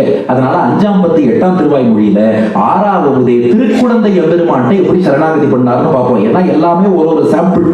இது போல உங்களுக்கு ருச்சி ஏற்பட்டு எல்லா சரணாகதியுமே ரசிக்கணும்னு மேற்கொண்டு அடுத்தடுத்த வருட உபன்யாசங்கள்ல நம்ம விரிவாக பார்க்கலாம். இப்போ திருக்குடந்தை 6வது ஆழ்வான் திருவடியில நம்மாழ்வார் சரணாகதி. அப்படியே மனக்கண்களை திறந்து கொள்ளுங்கள். நாம நேரம் கும்பகோணம் ரயில்வே ஸ்டேஷன்ல போய் இறங்குறோம். அங்கிருந்து பொற்றாமரை குளத்துல போய் தீர்த்தமாடுகிறோம், பாரம்பரிய ஆடை அணிந்து கொள்கிறோம், நெற்றிக்கிட்டுக் கொள்கிறோம். அப்படியே நேரம் 6வது ஆழ்வானுடைய சன்னதிக்குள்ளே பின் ராஜகோபுரம், மேற்கு ராஜகோபுரம் வழியாக உள்ளே நுழைகிறோம். ஆண்டாள் சன்னதி, ஆண்டாள் சேவிச்சுக்கிறோம். தூணிலா முற்றம், பெரியாழ்வார் சன்னதி சேவித்துக் கொள்கிறோம். அப்படியே முன்னாடி வந்து துவஜஸ்தம்பத்தில் விழுந்து சேவிச்சோம்னா ஆழ்வார் ஆச்சாரியர்கள் சன்னதி, அங்க சேவிச்சுக்கிறோம். அப்படியே நேரா வரும். தாயாருடைய துவஜஸ்தம்பம் வடப்பள்ளிக்கு பக்கத்துல, அங்க விழுந்து சேவிச்சுக்கிறோம். அதுக்கப்புறம் நேரா சன்னதிக்கு உள்ள போனோம்னா அங்கே கோமளவல்லி தாயாருடைய சன்னதி, முதல்ல தாயாரை சேவிச்சுக்கிறோம். தாயாரை சேவிச்சு அனுமதி வாங்கி கொண்டு அதுக்கப்புறம் அந்த எம்பெருமானுடைய தேர் வடிவில் இருக்கக்கூடிய அந்த வைதிக விமானம், குதிரையும் யானையும் பூட்டிய ஒரு தேர் வடிவிலேயே கருவறை இருக்கும். அதுல 9 படிக்கட்டுகள், உத்தராயண வாசல், தட்சிணாயன வாசல், 2 வாசல். இப்ப என்ன காலமோ அதற்கான அந்த வாசலிலே உள்ளே நுழைகிறோம். உள்ள போய் சேவிச்சோம்னா ஆச்சரியமாக பள்ளிகொண்ட திருக்கோலத்திலே எம்பெருமான் ஆறாவமுதே அடியே உடலம் நின்பால் அன்பாகே நீராய் அலைந்து கரைய உருக்குகின்ற நெடுமாலே சீரார் சென்னல் கவரி வீசும் செழுநீர் திருக்குடந்தை ஏறார் கோலம் திகழ கிடந்தாய் கண்டேன் எம்மானேன்னு ஆறாத அமுதம், திகட்டாத அமுதமாக ஆதிசேஷன் மீது எம்பெருமான் பள்ளி கொண்டிருக்கிறான். அது என்ன 6ஆம் அமுதம்னு கேட்டா அது மற்றவாளுக்கு மட்டும் 6ஆம் அமுதம் இல்லையா, எம்பெருமான் தனக்கும் 6ஆம் அமுதமா இருக்கான். திகட்டாத அமுதம்னா தன் அழக அவரே அனுபவிச்சு அனுபவிச்சு அனுபவிச்சு பார்த்துட்டு அவருக்கே ஆசை வந்திருக்கான். இந்த ஆச்சாரியர்கள் ரொம்ப ரசிச்சு சொல்லுவா. இந்த கும்பகோணத்துல உற்சவர் ஒரு பெருமாள் இருக்காரு, 6ஆம் அமுதாழ்வாங்க. அவர் ரொம்ப அழகு. தன் அழக தானே ரசிக்கணும்னு ஆசைப்பட்டு இவரே கருடனா வடிவெடுத்து முன்னாடி நின்றுட்டு தன் முன் அழக தானே ரசிச்சானாம். அப்புறம் சைடு அழக ரசிக்கணும்னு ஆசைப்பட்டு ரைட் சைடுக்கு ஸ்ரீதேவி, லெப்ட் சைடுக்கு பூதேவி, 2 பக்கமும் இவரே வடிவெடுத்து நின்றுட்டு பக்கவாட்டு அழக அவரே ரசிச்சானாம். இவர் முன்னிலும் பின்னழகிய பெருமாள். பின்னழக ரசிக்கணும்னு பார்த்தா அவரே மூலவராக ஆதிசேஷன் மேல படுத்துட்டு தன் பின்னழக அப்படியே தானே ரசிச்சேன், நான் எவ்வளவு அழகா இருக்கேன் அப்படின்னு தன் அழக தானே ரசிச்சுட்டு இருந்தாராம். இந்த உற்சவரோட பின்னழக ரசிச்சுட்டே படுத்துட்டு இருந்தாரு இல்லையா மூலவர், அவருக்கு உற்சவருடைய முன்னழகையும் பார்க்கணும்னு ஆசை வந்துதான். முன்னழக பார்க்கணும்னா அப்படியே பார்த்தா தெரியாது, எட்டி பார்த்தா தான் தெரியும். எப்படிடா எட்டி பார்க்கறதுன்னு யோசிச்சுட்டே இருந்தார். அந்த நேரம் பார்த்து நம்ம திருமழிசைப்பிரான் வந்து நடந்த கால்கள் நொந்தவோ நடுங்க ஞாலம் ஏனமாய் இடந்தமை குலுங்கவோ விருந்து மால்வரை சுரம் கடந்த கால் பரந்த காவிரி கரை குடந்தையுள் கிடந்தவாறு எழுந்திருந்து பேசு வாழி கேசனே கிடந்தவாறு எழுந்திருந்து அப்பா எப்படியாவது அப்படி எட்டி பார்க்கணும் தான் காத்துட்டு இருந்தேன். திருமழிசை பிரான் தலையில தூக்கி பழிய போட்டார். இவர் தான் என்ன எழுதுக சொன்னார்னு அப்படி எட்டி பார்த்து தன் முன்னழக தானே ரசிச்சான். அதுல உறைஞ்சு போனா இன்னைக்கும் பாதி எழுந்த திருக்கோலத்துல உத்தான சயனத்துல இருக்கான்னு அடியனுடைய பிராச்சாரியன் ஆசுகவி வில்லூர் ஸ்ரீநிதி சுவாமி அபர்யாப்தாமிருத விம்சதியில சேஷே சயானஹா தவ பிருஷ்ட பாகே துவமேவ பூயஸ்தனு ரம்ய பாவம் ஆலோகித்தும் சாதாரம் ஈஷதேவம் உத்தான பாவம் தனுஷே முகேனு. இவர் ஏன் இப்படி உத்தான சயனம்னு பாதி எழுந்துட்டு இருக்காருன்னா தன் முன்னழக தானே ரசிச்சு அந்த ஆறாவமுதத்தில் ஆழ்ந்து ஆறாவமுது ஆழ்வானாக தன் ஆறாவமுதில் ஆழ்ந்தவனாக அவன் பள்ளி கொண்டிருக்கிறான்னு ரசிச்சு பாடியிருக்கார். அந்த ஆறாவமுதன் திருவடியில இப்போது நம்மாழ்வார் சரணாகதி செய்கிறார். பெருமாளை பார்த்து சொல்றார், எம்மானே என் வெள்ளை மூர்த்தி என்னை ஆழ்வானே எம்மா உருவம் வேண்டுமாற்றாலாவாய் எழிலேரே செம்மா கமலம் செழுநீர் மிசை கண்மலரும் திருக்குடந்தை அம்மாமலர் கண் வளர்கின்றானே என்னான் செய்கேனே. பெருமாளை பார்த்து சொல்றார், திருக்குடந்தையில நிறைய குளங்கள் இருக்கு. பொற்றாமரை குளம், மகாமக குளம், தாய்க்குளம், சேய்க்குளம், ஆய்க்குளம்னு பல பல பல பல குளங்கள் இருக்கு. எல்லா குளத்தில் பூத்த எல்லா தாமரைகளும் நன்றாக மலர்ந்து விட்டன. ஆனா ஆறாவது ஆழ்வானே உன் திருமேனியே ஒரு பொய்கை, ஒரு குளம், ஒரு தடாகம். அதுல ஒரு 2 கண்களாகிய தாமரை மட்டும் இன்னும் என்ன நோக்கி மலராம இருக்கேப்பா. கும்பகோணத்துல உள்ள எல்லா குளத்திலேயும் தாமரை மலர்ந்துட்டு செம்மா கமலம் செழுநீர் மிசைக்கண் மலரும் திருக்குடந்தை. கும்பகோணத்துல எல்லா கமலமும் மலர்ந்துட்டு அம்மா மலர் கண் வளர்க்கின்றானே உன் கண்களாகிய தாமரை என்னை நோக்கி எப்ப மலர போகுது? பெருமாளே, நான் என் முயற்சியால் முக்தி அடைய மாட்டேன், இன்னொருத்தர் காலையும் விட மாட்டேன். நீ பார்த்து என்னை காத்தால் தான் உண்டு. என்னான் செய்கேன் யாரே களைகள் என்னை என் செய்கின்றாய்? உன்னால் அல்லால் யாவராலும் ஒன்றும் குறை வேண்டேன். கண்ணார் பதில் சொல் குடந்தை கிடந்தாய் அடியேன் அருவானாள் சென்னாள் என்னாள் அந்நாள் உனதாள் பிடித்தே செலக்கானே. என்னான் செய்கேன், நான் எதுவும் முயற்சி எடுக்க மாட்டேன். யாரே களைகள் இன்னொருத்தர் காலில் போய் விழ மாட்டேன். என்னை என் செய்கின்றாய், நீ என்ன செய்யறதா திட்டமிட்டு இருக்கேன்னு சொல்லு. பெருமாள் கேட்டாரு, நீயும் முயற்சி எடுக்க மாட்டேன், இன்னொருத்தர் காலையும் விட மாட்டேன், நான் தான் பண்ணணும்னா எப்படின்னு கேட்டார். நம்மாழ்வார் உதாரணம் சொல்றார், அடியன் உன்னுடைய சொத்து, நீ சுவாமி, இந்த சொத்துக்கான ஓனர் உடையவன். சொத்து காணா போச்சுன்னா உடையவன் தான் சொத்தை தேடி வரணுமே ஒழிய சொத்து உடையவனை தேடி போகுமா? கையில ஒரு தோடா போட்டு இருக்க, இது ரொம்ப விசேஷம். நாச்சியார் கோவில் ஸ்ரீனிவாச பெருமாள் போட்டுட்டு, அதுக்கப்புறம் நாச்சியார் கோவில் கல்கருடன் போட்டுட்டு, அதுக்கப்புறம் நாச்சியார் கோவில் கோபி பட்டாச்சார் அணிஞ்சிட்டு, அதுக்கப்புறம் எல்லா பிரசாதமும் அடிக்கணும் கொடுத்துருக்கா. இது ரொம்ப ரொம்ப ரொம்ப விசேஷம். இதை எங்கேயாவது விட்டுட்டேன்னு வச்சுக்கோங்க. அதுக்கப்புறம் நான் என் தோடா என்னை விட்டு நீ இப்படி போயிருக்கலாமா? என்னோட கூகுள் மேப்ஸ்ல நான் எங்க இருக்கேன்னு கண்டுபிடிச்சு என்னோட லைவ் லொகேஷனை ட்ரேஸ் பண்ணி வர வேண்டாமான்னு இதுகிட்ட போய் நான் சண்டை போடுவேனா? தோடாவை காணும்னா தோடா எங்கேன்னு நான் தானே தேடிட்டு போவேன். அது போல பெருமாள் ஓனர் அவருடைய தோடா சொத்து போல அடியேன் இருக்கிறேன். அடியே நீங்க சம்சாரத்துல மாட்டிட்டு இருக்கேன்னா நீ தானே என்னை தேடி வந்து காக்கணும். அதனால என்னான் செய்கேன் யாரே களைகள் என்னை என் செய்கின்றாய். நானும் எதுவும் முயற்சி எடுக்க முடியாது, இன்னொருத்தர் காலில் விழுந்தும் பிரயோஜனம் இல்லை, நீ பார்த்து மோட்சம் கொடு. பெருமாள் கேட்டார், நம்மாழ்வாரே உங்களுக்கு தேவை என்ன? வைகுண்டம் வரணும், மோட்சம் அடையணும். அதை நான் கொடுத்தா என்ன, இன்னொருத்தர் கொடுத்தா என்ன, இல்ல வேற ஏதோ ஒரு வழியில நீங்களே முயற்சி பண்ணி வந்தா என்ன? தேவை மோட்சம், அவ்வளவுதான். இப்போ உங்களுக்கு என்ன, இந்த ஹால்ல வந்து உபன்யாசம் கேட்கணும், இது ஹைவேல வந்தா என்ன, டிராபிக் வேலை வந்தா என்ன, அல்டிமேட்டா இந்த இடத்துக்கு வரணும், அதுதானே நமக்கு நோக்கம். பெருமாள் கேட்டார், உங்களுக்கு தேவை வைகுண்டம், தேவை மோட்சம், அதை நீங்களே எடுத்துட்டா என்ன? வேற யாரும் கொடுக்க முடியாது. ஒரு பேச்சுக்கு வச்சுப்போமே, டெவில்ஸ் அட்வொகேட், யாரோ ஒருத்தர் மூலமா வாங்குறீங்கன்னு வச்சுப்போம், வாங்கிட்டு வாங்க, அதெல்லாம் நான் தான் கொடுக்கணுமா? ஆழ்வார் பதில் சொல்றார், உன்னால் அல்லால் யாவராலும் ஒன்றும் குறை வேண்டேன். இல்லை பெருமானே, நீ பார்த்து கொடுத்தாதான் மோட்சம். என் முயற்சியால் பெற்றாலோ இன்னொருத்தட்ட காலில் விழுந்து வாங்கினாலோ அது மோட்சமே கிடையாது. ஏன்னு கேட்டார். அதுக்கு ஒரு உதாரணம் கொடுக்கிறார் ஈடு வியாக்கியானத்துல. அது காலனை கொண்டு மோதிரம் இடுமா போலே. இவ்வளவு நேரம் ஒழுங்காக பேசினேன். காலனை கொண்டு மோதிரம் இடுமா போலே. ஒன்றும் இல்லை, ஒரு ஊர்ல ஒருத்தருக்கு தங்க மோதிரம் பண்ணி போட்டுக்கணும்னு ஆசை.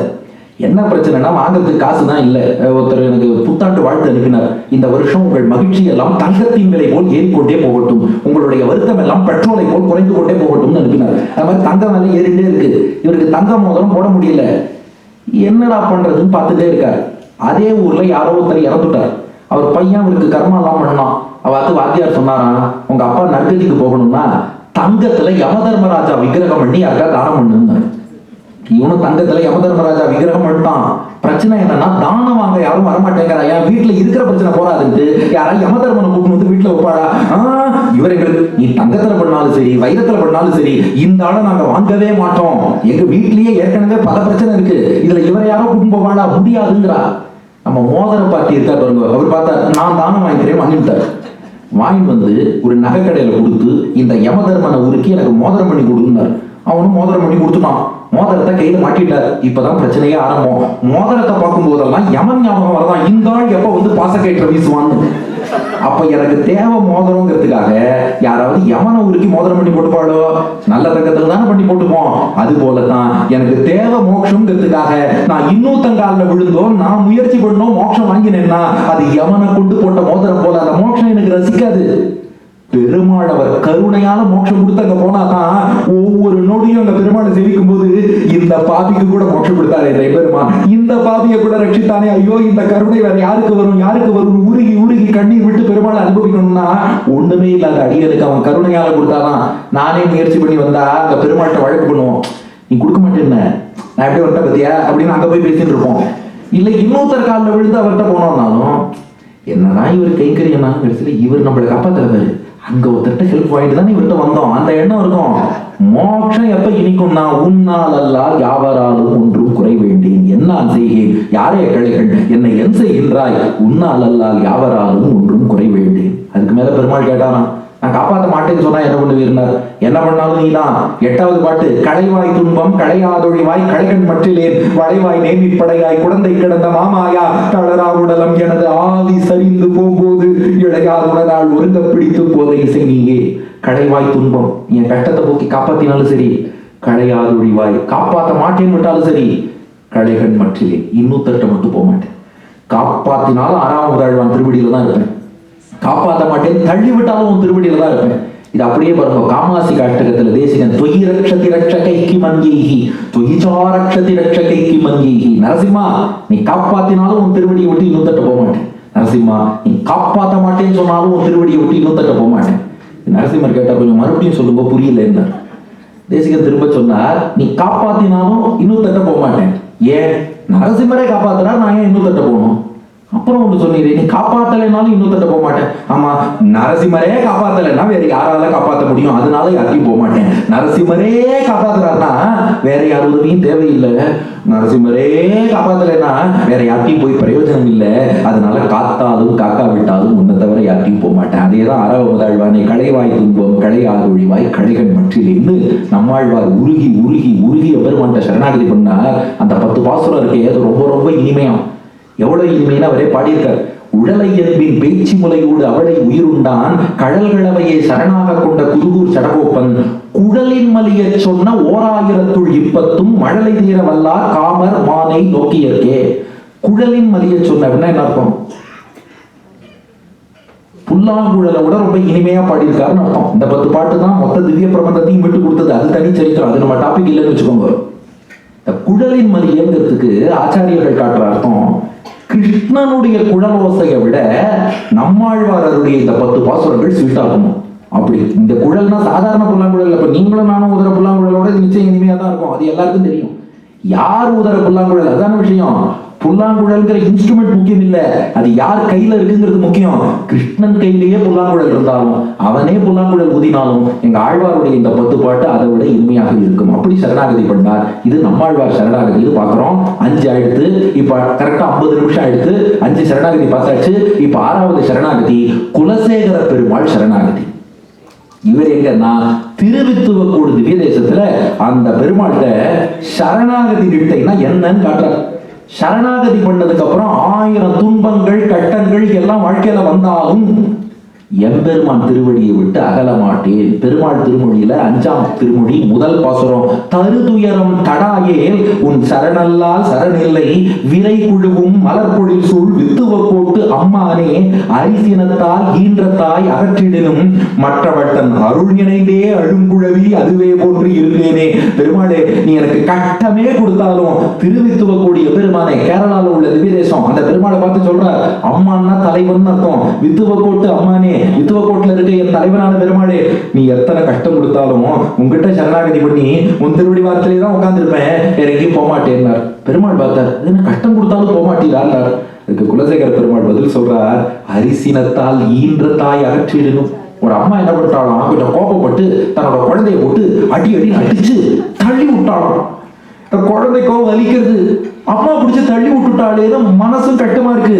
ஆனா அந்த குழந்தை அழணும்னு ஆசைப்படுறது எங்க போய் அழுதுதுன்னா அம்மாவோட காலையே கட்டிட்டு அழுதுதான். இவதானே அடிச்சா, இவதானே சுடுசொல் பேசினா, இவதானே தள்ளி விட்டா, அம்மா காலையே கட்டிட்டு அழுந்தேன்னா அதுக்கு போறதுக்கு வேற இடம் கிடையாது.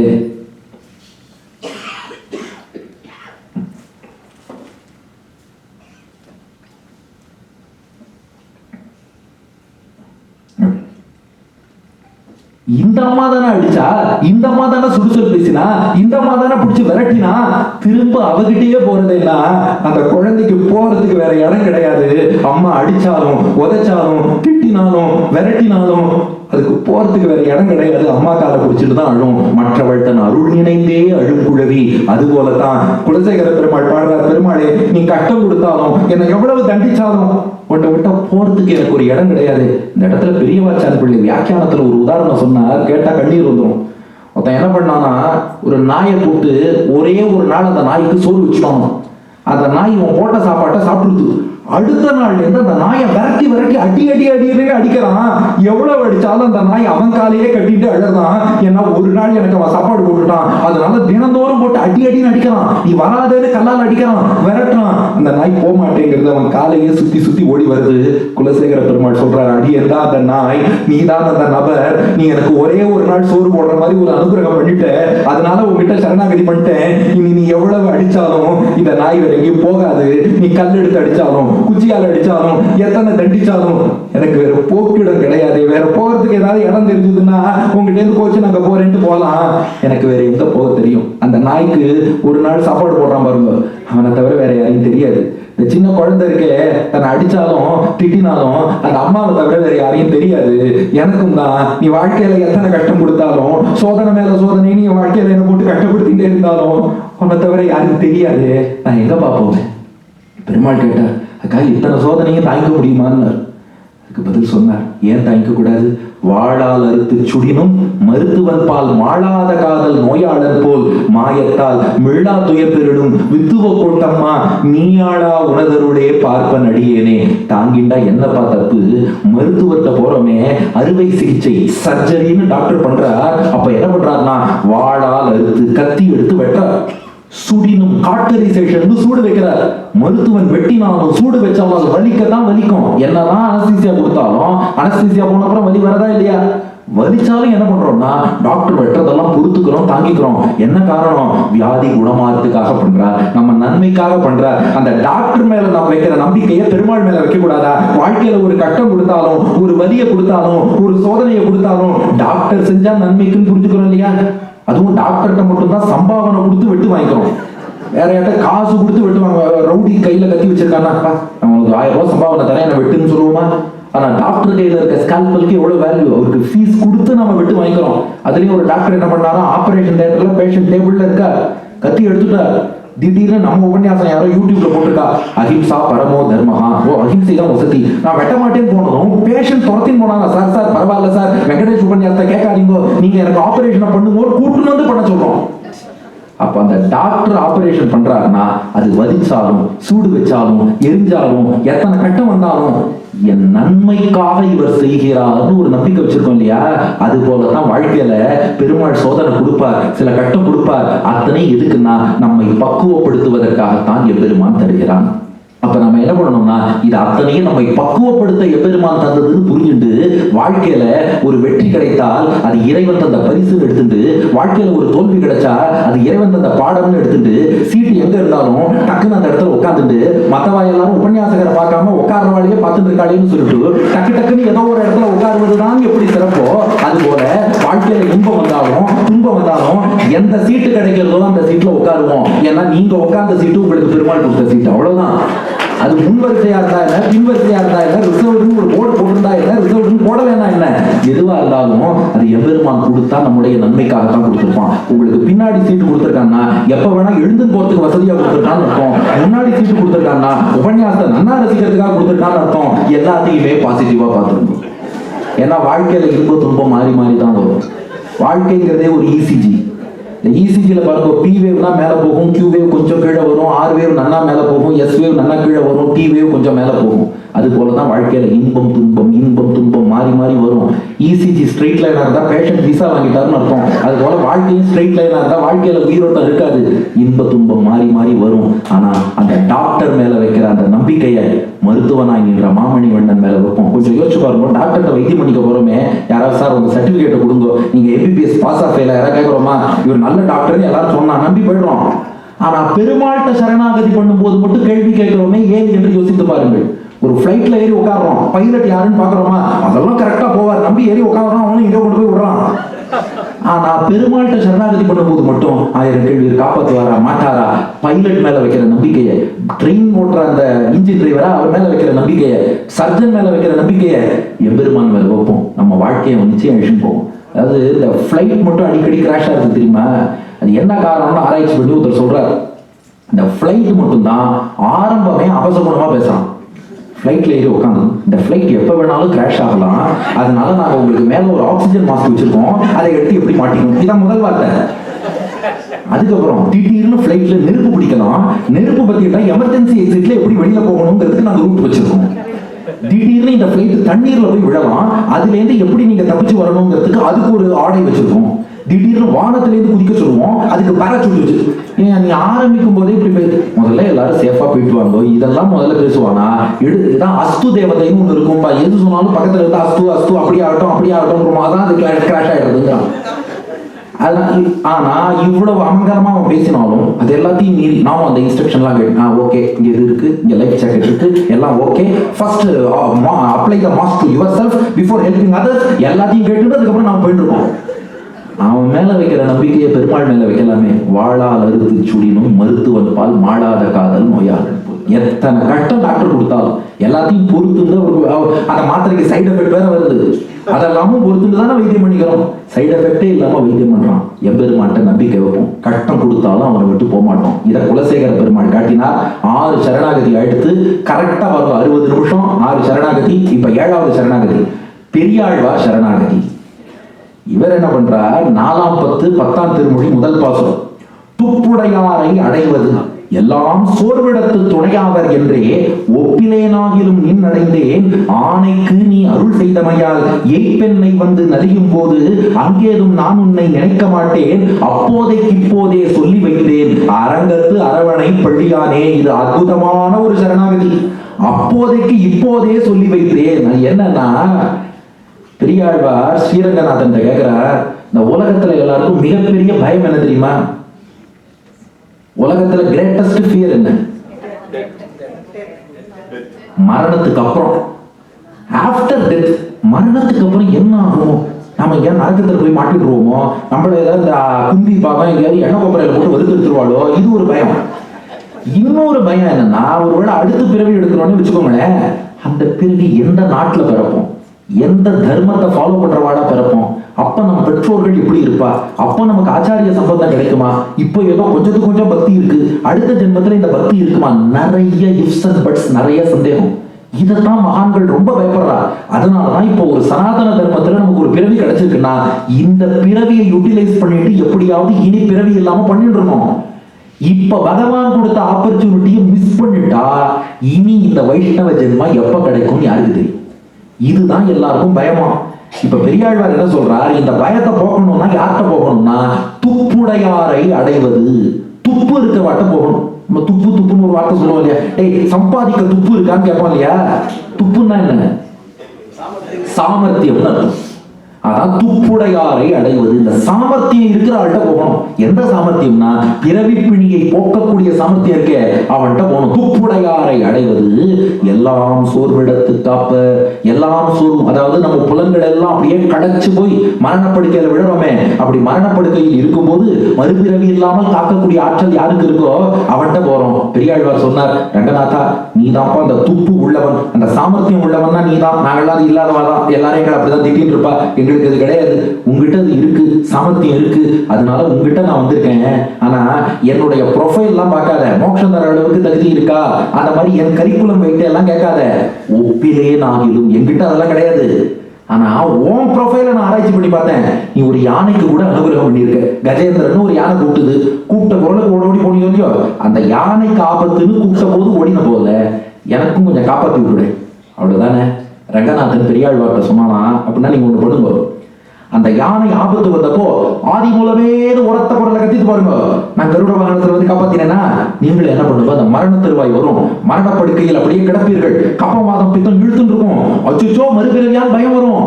அந்த நேரத்துல ஆதி மூலமே ஒரு கூக்குரல் இட்டா ஓடி வந்து கருட வாகனத்துல காப்பாத்தினேன். பெரியாழ்வார் சொன்னார், பாரு அந்த யானை கெட்டிக்கார யானை, அது எப்படியோ சமாளிச்சு ஆபத்து வரும்போதும் உன்னை கூப்பிடுத்து. நான் எப்படின்னா எய்ப்பெண்ணை வந்து நதியும் போது அங்கேதும் நான் உன்னை நினைக்க மாட்டேன். நாங்கள்லாம் எப்படின்னா மரணப்படுக்கையில படுத்துட்டு இருக்கும் போது ஐசியூல வெண்டிலேட்டர்னு ஒண்ணு மாட்டி விட்டுருவா, அது பார்த்து அது மீறி கத்துறதுங்கிறதும் கஷ்டம், சுயநினைவே இருக்குமோ இருக்காதோ தெரியாது, இருந்தாலும் கப்பம் பாதம் பித்தம் எல்லாம் இழுத்துட்டு இருக்கும். இது இழுத்துட்டு இருக்கும் போது மரண தருவாய் எப்பன்னு பார்த்து ஆதி மூலமே நம்ம கூப்பிடு, அதெல்லாம் நம்மளால முடியாது. அப்ப என்ன பண்ண போறீங்கன்னு கேட்டார். எப்பவோ ஒரு எக்ஸாம்க்கு இப்பவே ப்ரிப்பரேஷன் பண்ணி ரெடியா இருக்கும் இல்லையா, அது போல அப்போதைக்கு இப்போதைய சொல்லி வைத்தேன், இப்பவே ஒரு சரணாகதி பண்ணிவிடுறேன், நீ ஞாபகம் வச்சு காப்பாத்து, அரங்கத்து அரவணை பள்ளியானே. அதனால அப்போதைக்கு இப்போதே, இது எல்லாத்துக்கும் பொருந்தும். லைஃப்ல இந்த ஒண்ணு மட்டும் ஃபாலோ பண்ணா ப்ராப்ளமே இல்லை. நம்ம டெய்லி அன்னைக்கு என்ன பாடம் சொல்லி கொடுத்தாலும் அதை படிச்சுட்டோம்னா நன்னா மனசுல நிற்கும். நாம என்ன பண்ணுவோம்னா எல்லா நாளும் விளையாடிட்டு அந்த எக்ஸாமுக்கு ஒரு வாரம் முன்னாடி மட்டும் உட்காந்து விழுந்து விழுந்து விழுந்து விழுந்து படிக்கிறேன்னா என்ன படிச்சாலும் ஏறாது. அப்போதைக்கு இப்போதே, அப்ப பின்னாடி ஒண்ணு இருக்குன்னா அதுக்கு முன்னாடியே நம்ம ரெடி ஆகணும். எல்லாருக்கும் பெரிய ப்ராப்ளம் என்னன்னா சரணாகதி எல்லாம் பார்த்துக்கலாம் சார், இதெல்லாம் போகும்போது தானே, சீனியர் சிட்டிசன் ஆன அப்புறம் பண்ணிக்கலாம், ரிட்டையர் ஆன அப்புறம் பண்ணிக்கலாம், யாருக்கு தெரியும் பின்னாடி எது எப்படி இருக்கும் நமக்கு தெரியாது. அதனால இளம் வயதிலேயே அப்போதைக்கு இப்போதே நாம் சரணாகதி செய்ய வேண்டும். எப்போ உடம்பு கை கால்லாம் நல்லா இருக்கும், மனசு எப்போ தெளிவா இருக்கும், பகவான் திருவடி கதின்னு பிடிச்சுக்கணும். வராக சரம ஸ்லோகத்திலையும் அந்த அர்த்தம் தான் கன்வே பண்ணப்பட்டிருக்கு. அதனால அப்போதைக்கு இப்போதே சரணாகதி, இதை பெரியாழ்வார் காமிச்சார். அடுத்து 8வது சரணாகதி தொண்டரடி பொடியாழ்வார். இவர் சரணாகதியில ஒரு 4 முக்கியமான விஷயங்கள் காட்டியிருக்கார். 4 ரொம்ப முக்கியம். தொண்டரடி பொடியாழ்வார் திருமாலையில 38வது பாசுரம், மேம்பொருள் போகவிட்டு மெய்மையை மிக உணர்ந்து ஆம்பரிசு அறிந்து கொண்டு ஐம்புலன் அகத்தடக்கி காம்பர தலைச்சரைத்து உன் கடைத்தலை இருந்து வாழும் சோம்பரை உகத்தி போலும் சூழ்ப்புணல் அரங்கத்தானே. இந்த பாட்டுல 4 விஷயம் இருக்கு. ஒரு சரணாகதி பண்றவன் என்ன பண்ணணுமா, மேம்பொருள் போக விட்டு மெய்மையை மிக உணர்ந்து, இந்த மேலோட்டமா இருக்க உடம்பு, இந்த உடம்பு மட்டும் பார்த்துட்டு இருக்காம மெய்மையை, உள்ளுக்குள்ள ஜீவாத்மான்னு ஒண்ணு இருக்கு, நாம இந்த உடம்பு கிடையாது ஜீவாத்மான்னு புரிஞ்சுக்கணும். அந்த ஜீவாத்மா பகவானுக்கு தொண்டங்கிறதையும் புரிஞ்சுக்கணும். பாயிண்ட் நம்பர் 1, மேம்பொருள் போக விட்டு மெய்மையை மிக உணர்ந்து. நான் உடம்பு இல்ல ஆத்மா, அந்த ஆத்மாவும் நான் சொல்ற சுதந்திரமானவன் கிடையாது, அடியேன்னு சொல்ல வேண்டிய பகவானுக்கு தாசன் தொண்டன். 2, ஆம்பரிசு அறிந்து கொண்டு ஐம்புலன் அகத்தடக்கி. பரிசுன்னா இந்த இடத்துல கோல்னு அர்த்தம். ஆம்பரிசு அறிந்து கொண்டுனா நமக்கு அடைய வேண்டிய லட்சியம் எது, பெருமாளுக்கு பண்ண வேண்டிய கைங்கரியம். அந்த கைங்கரியம் தான் லட்சியம்னு புரிஞ்சுக்கணும். ஐம்புலன் அகத்தடக்கினா இங்க வெறுமன புலன் நடக்கிறதுன்னு இல்ல, அந்த கைங்கரியம் பண்ணும்போது கூட ஏன் சந்தோஷத்துக்காக பண்றேன்னு நினைக்க கூடாதான், அவர் சந்தோஷத்துக்காக பண்றேன், அவர் திருப்திப்படுவதை பார்த்து நான் திருப்திப்படுறேன்னு சொல்லணும். புரியறதுக்காக ஒரு உதாரணம் சொல்றேன். ஒருத்தர் என்ன பண்ணார், ஒரு கோவில்ல உற்சவத்துக்கு மண்டகப்படி எடுத்து நடத்துறாரு. ஆகம சாஸ்திரப்படி அந்த உற்சவத்துல பெருமாளுக்கு சக்கர பொங்கல் சமர்ப்பிக்கணும்னு சாஸ்திரம். அவர் காலத்துல நல்லா சக்கர பொங்கல் சமர்ப்பிச்சு மண்டகப்படி உற்சவம் எல்லாம் நடத்திட்டார். அவர் காலத்துக்கு அப்புறம் அதே உற்சவத்தை ஒரு பையன் எடுத்து நடத்தினார். எல்லாம் அதே மாதிரி பண்ணார். பிரசாதம் மட்டும் சக்கர பொங்கலுக்கு பதிலாக புளியோதரை மாத்தி போட்டார்.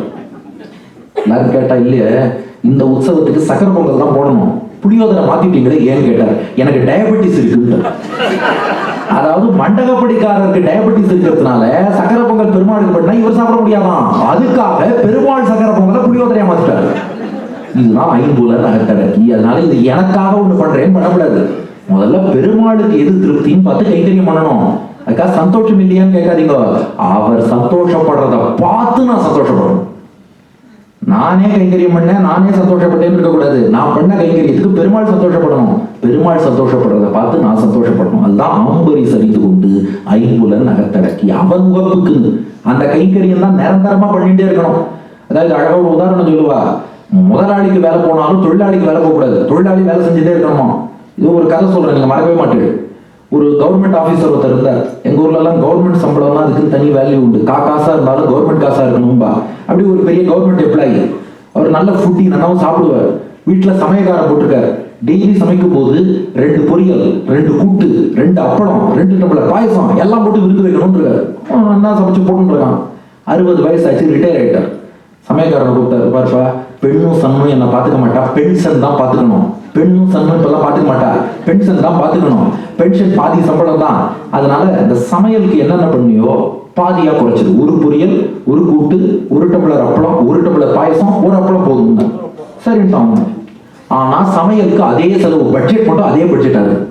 என்னடா இது எல்லாத்தையும் பாதி ஆக்கணும், பட்ஜெட் மட்டும் இடிக்கிறது. அதை பத்தி டென்ஷனா யோசிச்சார். அந்த யோசிச்சு டென்ஷன் ஏறி ஸ்ட்ரெஸ் ஆகி அதனால பிபி சுகர் வந்து அதுக்கு ஒரு டாக்டர்கிட்ட போய் அதுக்கு மருந்து வாங்கி சாப்பிட்டு பட்ஜெட் எக்கச்சக்கமா இடிக்கிறது. ஒரே டென்ஷன். அப்படியே ஒரு நாள் சமையல் அறை பக்கம் போனார். சமையல்காரன் உட்காந்து சாப்பிட்டு இருந்தான். அமையலைய பார்த்தா 2 பொரியல், 2 கூட்டு, 2 அப்பளம், 2 டம்ளர் பாயசம். டேய் ஏன்டா எல்லாம் 2 பண்ண, எனக்கு தான் வேலை போச்சு, எல்லாத்தையும் பாதியாக்குன்னு சொன்னேன். அவன் சொன்னான் எனக்கு வேலை போகலையே. அவன் என்ன பண்ணிருக்கான், அவன் 2 எல்லாம் சாப்பிட்டுட்டு இவருக்கு வேலை போச்சுங்கிறதுனால இவருக்கு பாதி போட்டிருக்கான். அதனால எனக்கு வேலை போல, நான் 2 சாப்பிட்டேன். அப்ப சமயக்காரன் எவ்வளவு பெரிய ஃபுட்டி பாருங்க. எதுக்கு சொன்னோம்னா, முதலாளி வேலையில இருந்தாலும் இல்லாட்டாலும் வேலைக்காரனுக்கு வேலை போகல இல்லையா, அது போல நம்ம பெருமாளுக்கு எட்டர்னல் சர்வெண்ட், நமக்கு வேலை போகவே போகாது. அதனால மற்ற வேலையெல்லாம் 10 to 5 வேலை, 60 வயசு வரைக்கும் வேலை. பெருமாளுக்கு அப்படி இல்லை, ஆம்பரி சகிந்து கொண்டு 5 நகத்தடக்கி நீ எட்டர்னலா பெருமாளுக்கு கைகரியம் பண்ணிட்டே இருக்க வேண்டியதான். இவரை மாதிரி இல்ல, அது உதாரணம் மறந்துருங்க. அப்புறம் காம்பர தலை சிரைத்து. 3வது என்ன பண்ணுமா, தலை சிரைப்பதுன்னு இங்க மொட்டை அடிப்பதுன்னு அர்த்தம் இல்ல, அகங்காரம் தலகணத்தை விட்டுடு. அதை எப்படி விடணும்னா, காம்பு அரை இந்த தலகண அகங்காரத்தை விட்டுட்டு சரணாகதி பண்ணாலும் அப்பவும் ஒரு காம்பு நீட்டின்னு இருக்குமா, அந்த காம்பையும் விட்டுடுன்னு.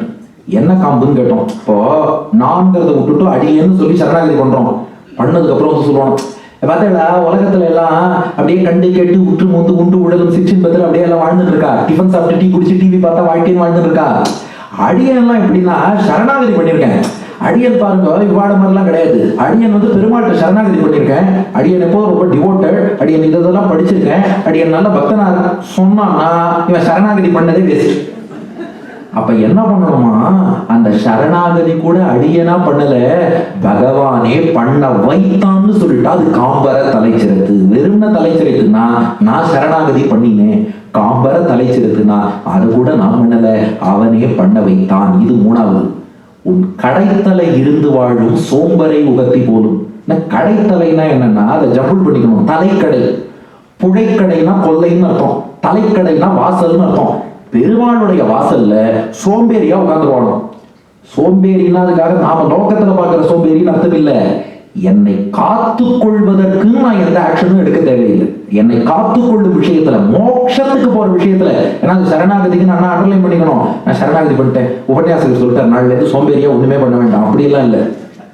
மோட்சம் போற விஷயத்துல நீ எந்த ஆக்ஷனும் எடுக்க வேண்டாம். மோட்சத்துக்கு இனிமே எல்லாம் நான் பார்த்துக்கிறேங்கிறார். அதான் வாழும் சோம்பர். அந்த வாழும் சோம்பேறிகள் இருக்காளே 4, அவர்களை உகத்தி போதும் சூழ்ப்புணல் அரங்கத்தானி. அவளை தான் உனக்கு ரொம்ப பிடிக்கும். அப்ப சரணாகதி பண்ணும்போது நான் உடம்பில்ல பகவானுக்கு அடிமையான ஜீவாத்மான்னு புரிஞ்சுண்டு, எனக்கு லட்சியம் பெருமாள் கைத்தறிய பண்றதுன்னு புரிஞ்சுண்டு, சரணாகதி பண்ணும்போது நான் பண்ணேங்கிற எண்ணத்தை காப்போடு அறுத்து எரிஞ்சு அவனே பண்ண வச்சான்னு புரிஞ்சுண்டு, அதுக்கப்புறம் அவன் வாசல்ல அவனே கதி, அவன் என்ன விடுறானோ அதான் வழின்னு இருக்கோமே, அதுதான் சரணாகதின்னு திருமாலை 38ஆம் பாட்டிலே காட்டி கொடுத்தார். தொண்டரடி புரியாழ்வார் 8 சரணாகதி அடுத்து நமக்கும் கரெக்டா ஆரம்பிச்சதுல இருந்து 70 நிமிடங்கள் தான் இருக்கு.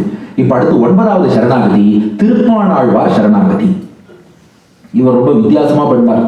அமலநாதி பிரான்ல 5வது பாசுரம், பாரமாய பழவினை பற்றறுத்து என்னை தன் வாரமாக்கி வைத்தான், வைத்ததன்று என்னுள் புகுந்தான், ஓரமாதவம் செய்தனன் கொல் அறியேன், அரங்கத்தம்மான் திரு ஆரமார்வதன்றோ அடியேனை ஆட்கொண்டதே.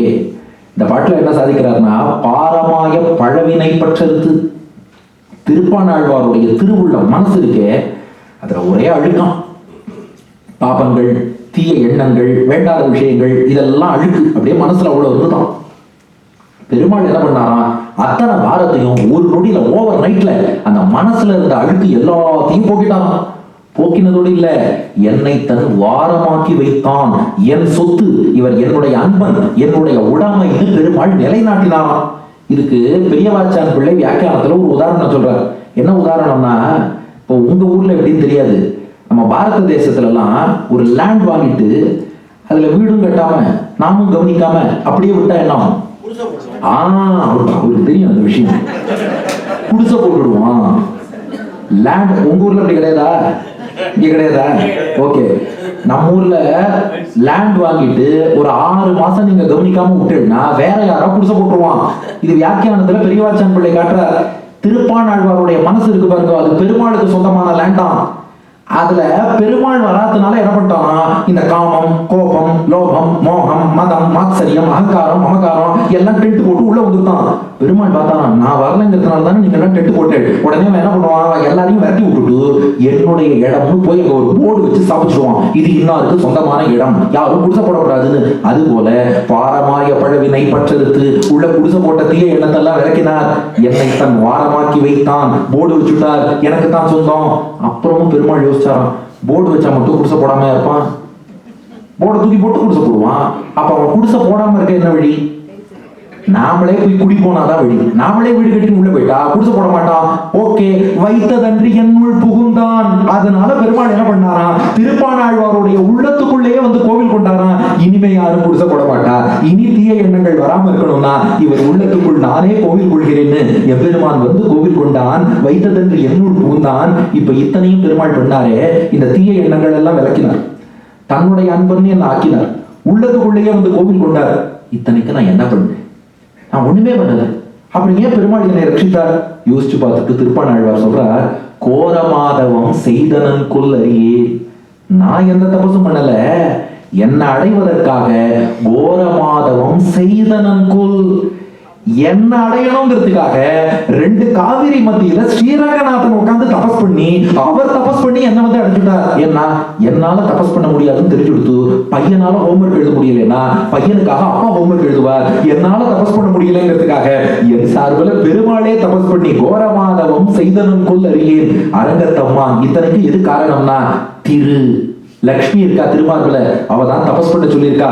திரு ஆர லக்ஷ்மியோடு ஆரம்பம் விளங்கக்கூடிய மார்பதன்றோ அடியேனை ஆட்கொண்டதே. அதனால அந்த மார்பில் உள்ள பிராட்டி சொன்னதுனால இது சரணாகதியின் உச்சம் பாருங்க. யார் ஒருத்தன் பகவானே கத்தின்னு சரணாகதி பண்ணிட்டானோ மோட்சத்துக்குன்னு அவன் எஃபர்ட் எடுக்க வேண்டாம். இவன் என்ன எஃபர்ட் எடுக்கணுமோ எல்லாத்தையும் இவனுக்காக பெருமாள் எடுத்து இவனுக்கு மோட்சம் கொடுத்துருவாங்க. அதான் கோரமாதவம் செய்தனன் கொல் அறியேன். என்னை இவ்வளவு தூரம் கட்டித்தான், தீய எண்ணங்களை போக்கினான், தன் அன்பன்னு ஆக்கினான், உள்ளத்துல குடி வந்தான், மோட்சமும் கொடுக்க போறான். நான் ஒண்ணும் பண்ணல, இதுக்கு என்னென்ன தபஸ் பண்ணணுமோ உபய காவிரி மத்தியில எனக்காக இதை பெருமாள் பண்ணிவிட்டாங்க. இந்த கருத்து அப்படியே ஸ்ரீபாஷ்யத்துல நிறைவான சூத்திரம் கன்க்ளூட் பண்ணும்போது எம்பெருமானார் காட்டுறார். நிறைவான சூத்திரம் அனாவிருத்தி சப்தாத் அனாவிருத்தி சப்தாத். இந்த ராமானுஜர் ஒரு பாஷ்யம் பண்றார். ஒரு பெரிய விசாரம் வந்தது. வைகுண்டம் போனவர், மோட்சம் அடைந்து பெருமாளுக்கு கைங்கரியம் பண்ணுபவர் மீண்டும் பூமிக்கு திரும்பி வரமாட்டான். ஏன்னு கேட்டா ராமானுஜர் சொன்னார், இவனும் வரணும் விருப்பப்பட மாட்டான், பெருமாளும் அனுப்ப மாட்டான். அது ஏன்னு கேட்டா ராமானுஜர் சொன்னார், இவன் ஏன் திரும்ப இங்க நம்மளோட பட்ட பாடலாம் போறாங்க, அப்புறம் இங்க வந்தா வெங்கடேஷ் உபன்யாசம் எல்லாம் கேட்கணும், அவன் பாப்பா ஐயோ வேண்டாம்ப்பா நான் வைகுண்டத்திலே இருக்கேன்ருவான். அதனால இந்த பூமியில வந்து பட்ட பாடலாம் போறோம், இவன் வரேன்னு சொல்ல மாட்டான். பெருமாள் அனுப்பிட்டாருன்னா, ஒரு வருஷம் இருந்துட்டப்பா வைகுண்டத்துல போயிட்டு வாண்டாருன்னா அப்ப என்ன பண்றது? அங்கதான் ராமானுஜர் எழுதினார், நச்ச பரம புருஷா சத்திய சங்கல்பா. அப்படியே கண்ணில் ஒத்தியும் சேவிக்கணும். எம்பெருமானாருடைய ஸ்ரீசுக்தி ஸ்ரீபாஷ்யத்துல நச்ச பரம புருஷா சத்திய சங்கல்பா அத்யர்த்த பிரியம் ஞானினம் லப்த்வா கதாச்சித் ஆவர்த்தயிஷ்யதி. தன்னை தேடி வந்த ஜீவாத்மாவை பெருமாள் ஏன் அனுப்பி வைக்க போறார்? இவன் பெருமாள் அடையணும்னு இந்த ஒரு பிறவியில தான் சரணாகதி பண்ணான். ஆனா இந்த ஒரு ஜீவாத்மாவை அடையணும்னு இவனுக்கு எத்தனை பிறவிகளா பெருமாள் முயற்சி எடுத்துட்டு இருக்கார். இவன் எப்படியாவது திரும்பி வரமாட்டானா வரமாட்டானா வரமாட்டானா சரணாகதி பண்ண மாட்டானான்னு இவன் அடையறதுக்கு பெருமாள் எடுத்த எஃபர்ட்ஸ் தான் ஜாஸ்தி. பெருமாள் அடையறதுக்கு நாம எடுத்த எஃபர்ட்டுங்கிறது ரொம்ப ரொம்ப ரொம்ப ரொம்ப கம்மி. ஆனா நாம கேட்காமலேயே நமக்காக இந்த மொத்த பிரபஞ்சத்தை சிருஷ்டி பண்ணி இவ்வளவு பெரிய உலகத்தை பகவான் ஏன் படைச்சான்னு நினைக்கிறேன்? நாம இங்க வாழ்ந்து பக்தி யோகமோ சரணாகதியோ பண்ணணும். அது பண்ணணும்னா முதல்ல சாப்பாடு வேணும், தண்ணீர் வேணும். அதுக்காக இந்த உலகத்தை உண்டாக்கி, பயிர்களை உண்டாக்கி, அது விளைவதற்கு மழை வேணும், மழையை உண்டாக்கி, மழை கொடுப்பதற்கு சூரியன் மேகங்கள் வேணும்னு சூரியனை உண்டாக்கி, அத்தோடு பல மரங்களை படைத்து, மலைகள் உள்ளிட்டவற்றை படைத்து, உலகத்துல தாது பொருட்களை படைத்து, இவன் வாழணும்னா அதுக்கு பணம் சம்பாதிக்கணும்னு நினைப்பான். அதுக்கு என்னென்ன வளங்கள் தேவையோ அத்தனையும் பூமியில வச்சு, இதெல்லாம் மட்டும் போராது, முன்னேறுவதற்கு வேத சாஸ்திரங்கள் வேணும்னு அதை கொடுத்து, அதை உபதேசிக்க ரிஷிகளை கொடுத்து, தானே அவதாரம் பண்ணி வாழ்ந்தும் காட்டி, அதுக்கு மேல தமிழ்ல பாடுறதுக்கு ஆழ்வார்களை கொடுத்து, அந்த பாசுரங்களை வழக்க ஆச்சாரியர்களை கொடுத்து, நம்ம வரைக்கும் ஒரு ஆச்சாரியரை கொடுத்து, இவர் வழியில நீ போன்னு சொல்லி இத்தனையும் பண்ணானே, இதுல ஒண்ணு நாம கேட்டு பண்ணாரா? நான் ஒரு பாட்டு பாடுறா பாருங்க, 100க்கு 100 சத்தியம். உலகம் பிறந்தது எனக்காக. அது ஒருத்தரும் சொல்லிக்கலாம், நமக்காகத்தான். உலகம் பிறந்தது எனக்காக, ஓடும் நதிகளும் எனக்காக, மலர்கள் மலர்வது எனக்காக, அன்னை மடியை விரித்தாள் எனக்காக. ஒன்னொன்னும் பகவான் நமக்காக நமக்காக நமக்காக பார்த்து பார்த்து கொடுத்து மோட்சம் போறதுக்காக இத்தனை பண்ணியிருக்கான். இத்தனை பண்ணி அவனுக்கு ஒரு ஜீவாத்மா கிடைக்கிறதுன்னா அவனை ஏன் பெருமாள் அனுப்ப போறான்? அனுப்பவே மாட்டான். நம்மை அடைய அவன் தபஸ் பண்றான். இதை திருப்பாணாழ்வார் காட்டார். 9வது சரணாகதி. இப்ப கரெக்டா SSLC வந்துட்டோம், 10th. இனி +1 +2 தான். 10வது சரணாகதி கலியன் சரணாகதி. திருமங்கை ஆழ்வார். திருமங்கை ஆழ்வார் எக்கச்சக்க திவ்யதேசத்துல சரணாகதி பண்ணியிருக்காரு. அவர் எங்க பெருமாளை சேவிச்சாலும் நைமிசாரண்யத்துல காடு வடிவில் ஒரு பெருமாளை சேவிச்சார், சரணாகதி விட்டார். திருவேங்கடமுடியாண்ட போனார், நான் நாய் போல வந்து சரணாகதி பண்றேன். இது போல காவளம்பாடி மேய கண்ணனே கலைகண்ணியே ஏதோ ஒரு சரணாகதி பண்ணார். ஒப்புலையப்பட்ட திருவடியில ஒரு சரணாகதினார். நாச்சியார் கோவில் நரையூர் நம்பி சரணாகதினார். ஆனா நாம எதை எடுத்துக்க போறோம்னா, இத்தனை திவ்யதேசம் பார்த்தோம், ஸ்ரீரங்கத்துக்கு ஒரு ஸ்பெஷல் பார்க்க வேண்டாமா? திருமங்கை ஆழ்வார் ஸ்ரீரங்கத்துல ஒரு சரணாகதி பண்றார். பெரிய திருமொழியில 5ஆம் பத்து 8ஆம் திருமொழியில 2வது பாசுரம். இந்த பதிகம் முழுக்கவே பெருமாள் யார் யாருக்கெல்லாம் அனுகிரகம் பண்ணாருங்கிறத நினைவு கூர்ந்து அவளுக்கு அனுகிரகம் பண்ண அதே வழியில அடியனுக்கும் பண்ணு, சரணாகதி பண்றேன்னு பெருமாள்கிட்ட பிரார்த்திக்கிறார். அதுல 5, 8, 2 இந்த பாசுரம் பாருங்க.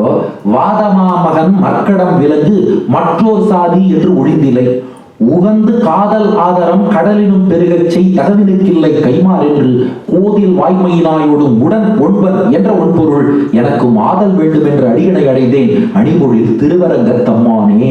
இந்த பாட்டுக்குள்ள ஒரு பெரிய விஷயம் பாடியிருக்கார் திருமங்கை ஆழ்வார். இது வால்மீகி ராமாயணத்துல கொஞ்சம் வேற மாதிரி இருக்கு.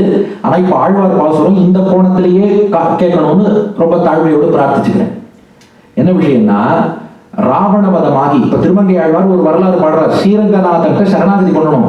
சரணாகதி பண்றதுக்கு முன்னாடி பெருமாளுக்கு ஒரு விஷயத்தை ரிமைண்ட் பண்ணிட்டு சரணாகதி பண்றாரு. என்னன்னா, ராமராவண யுத்தமாகி ராவண வதம் எடுத்து ராமன் சீதையை விட்டுட்டு புஷ்பக விமானத்தில் பறந்து வருகிறான். அயோத்தியை நோக்கி வரான். வழியில பிரயாகையில பரத்வாஜருடைய ஆசிரமம். அங்கே ராமன் இறங்கி பரத்வாஜருடைய விருந்தை அமுது செய்கிறான். அதே நேரம் ராமன் யோசிச்சான், பரதன் இங்க 14 வருஷம் பூர்த்தி ஆகும் போது நான் வரணும்னு சொல்லியிருக்கான், நாங்க வரலன்னா பரதன் அக்னி பிரவேசம் பண்ணிடுவானே. அதனால ராமன் என்ன பண்ணான், அனுமனை கூப்பிட்டான். வரப்பா, நான் பாட்டுக்கு விருந்து சாப்பிட்றேன், நீங்க உட்காந்தேன்னு வச்சுக்கோ, அங்க பரதன் பிராணனுக்கே ஆபத்து, அப்புறம் எல்லாரும் எனக்கு சாப்பாட்டு டேஷ்னு பேர் வச்சிருவாங்க, விருந்துக்காக ராமன் உட்காந்துட்டான்னு. அனுமனை நீ போய் நான் வந்துட்டு இருக்கேங்கிற செய்தியை பரதன்ட்ட சொல்லிடுதுன்னு நினைக்கலாம். அதனால ஹனுமான் அங்கிருந்து பறந்து அயோத்தி நோக்கி போறார். இது வரைக்கும் வால்மீகி ராமாயணத்துல அப்படியே இருக்கு. இதுக்கப்புறம் கொஞ்சம் திருமங்கை ஆழ்வார் வேற ஒரு விஷயம் பாடுறாரு இந்த பாட்டுல. அதுக்குள்ள அங்க நந்தி கிராமத்துல இருக்கான் பரதன். அவன் என்ன பண்ணான், ராமன் திருப்பி வரதா தெரியல, நான் அக்னி பிரவேசம் பண்றேன், தீய மூட்டினான், குதிக்க போனான், ஹனுமான் பறந்து வந்துட்டா, பரதன் அக்னி பிரவேசம் பண்ண போறான். இங்க வெறுமன ராமன் வந்தான்னு சொன்னா ஒத்துக்க மாட்டான். நான் ராமதூதன் நிரூபிக்கணும். இன்னொன்னு, ராமாயணத்துக்கு மிருத சஞ்சீவனின்னு பேரு. போற உயிரை ராமாயணம் மீட்டு கொடுக்கும். ஹனுமான் பார்த்தார், இவனுக்கு நான் ராமாயணம் பாடினேன்னா, இதுவரை ராமனுடைய வரலாற்றில் என்னென்ன நடந்ததோ எல்லாத்தையும் பாடினேன்னா நான் ராமதூதனும் நம்புவான். அந்த ராமாயணம் உயிரையும் காக்கும். அதை விட முக்கியமான விஷயம், ராமாயணம் சொல்லிட்டு இருந்தா பாதியில யாரும் எடுத்து போக மாட்டா. உங்களுக்கும் சேர்த்து ராமாயணம் சொல்லும் போது பாதியில யாரும் எடுத்துக்க மாட்டா. இவர் ராமாயணத்தை பாட ஆரம்பிச்சா பாடி முடிக்கிற வரையும் அவன் நெருப்புல குதிக்க மாட்டான் இல்லையா, டைம் கெயின் பண்ணிக்கலாம் இல்லையா. அதனால நந்தி கிராமத்துல இவன் நெருப்புல குதிக்க போயிட்டே இருக்கான். இதுவரை ராமாயணத்தில் என்னென்ன நடந்ததோ அத்தனையும் திருமணத்தை மண்மடந்தை இருபாலும் திகழ நலமந்தம் இல்லதோர் நாட்டில் அந்த மேல் பேரின்ப தடியரோடு ஏழுலகம் தனிக்கோல் செல்ல விற்றிருக்கும் அயர்வரும் அமரர்கள் அதிபதியான அணியார் பொழில் சூழ் அரங்கநகரப்பன் அலைநீர் கடலுள் அழுந்தும் நாவாய் போல் ஆவாரார் துணை என்று துலங்கும் நல்ல அமரர் துயத்தீர வல்லரக்கர் இலங்கை பாழ்படுக்க எண்ணி மண் உலகத்தோர் உய்ய அயோத்தி என்னும் மணிநகரத்து வெங்கதிரோன் குலத்துக்கோர் விளக்காய் கௌசலை தன் குல மதலையாய் தயரதன் தன் மகனாய் தோன்றி குணம் திகழ் கொண்டலாய் மந்திரங்குள் மறைமுனிவன் வேள்வி காக்க நடந்து வந்ததென்ற தாடகை தன் உரத்தை கீறி வல்லரக்கர் உயிருண்டு கல்லை பெண்ணாக்கி காராத்தின் சிலை இருத்து மைத்திலியை மனம் புரிந்து 21 கால் அரசு கடைகட்ட மழுவாடி வெவ்வேறு நற்சிலை வாங்கி வென்று கொண்டு அவன் தவத்தை முற்றும் செற்று அம்பொனடு மணிமாட அயோத்தி எய்தி அரியணை மேல் மன்னனாவான் நிற்க கொங்கைவன் கூனி சொற்கொண்ட கொடிய கைகேசி வரம் வேண்ட அக்கடிய சொற்கேட்டு மலக்கியமா மனத்தரனாய் மன்னவனும் மராருடைய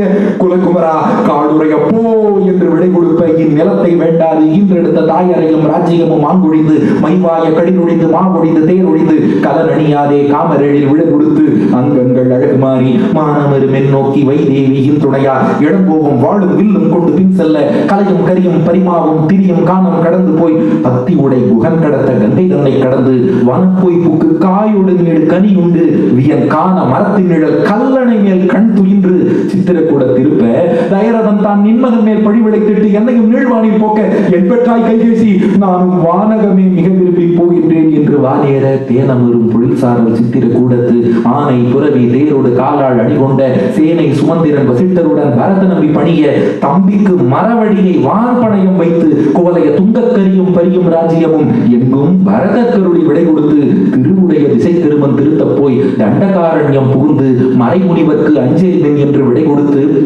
வெங்கட் விரல் விராதனுகவில் புனித்து வன் தமிழ் மாமுனி கொடுத்த வரிவில் வாங்கி புலங்கெழுந்த காமத்தால் சீதைக்கு நேராவன் என்ன பொன்னிறம் கொண்ட சுடுசினத்த சூர்பனகாவை கொடி மூக்கும் காதிரண்டும் கூறார்ந்த வாழால் வீரா விடுத்து கரனோடு தூடனந்தன் உயிரை வாங்க அவள் கதறி தலையில் அங்கை வைத்து மலை இலங்கை ஓடி புக கொடுமையில் கடுதிசை அரக்கன் அலைமலை வேற்கனாடை அகழ்விப்பான் ஓருருவாய் மானை அமைத்து சிற்றையிற்றில் முற்றல் மூங்கில் 3 தண்டத்தனாய் வஞ்சித்து இறைப்புறம்பில் தனி இருப்பில் கனிவாய் திருவை பிரித்து நீழ்கடல் சூழ் இலங்கையில் அரக்கர் குடிக்கு நஞ்சாக கொடுபோய் வம்புலான் கடிகாவில் சிறையாய் வைக்க அயோத்தியர் கொன் மாயமான் மாயச்சற்று அலைமலி வேற்கடாளை அகன்று தளர் வெய்தி ஜடாயுவை வைகுந்த தேற்றி கங்குலும் பகலும் கண் துயில் இன்றி கானகம் படி உலாவி உலாவி கடை ஒன்றினால் கவர்ந்தனை மடித்து சபரி தந்த கனி உவந்து வனமருவு கவியரசன் தன்னோடு காதல் கொண்டு மராமரம் ஏழெய்து உருத்தெழு வாலிமார்பில் ஒருகனை உருவ ஓட்டி கருத்துடை தம்பிக்கின்ப கதிர்முடி அரசளித்து வானர கோனுடன் இருந்து வைதேகி தனை தேட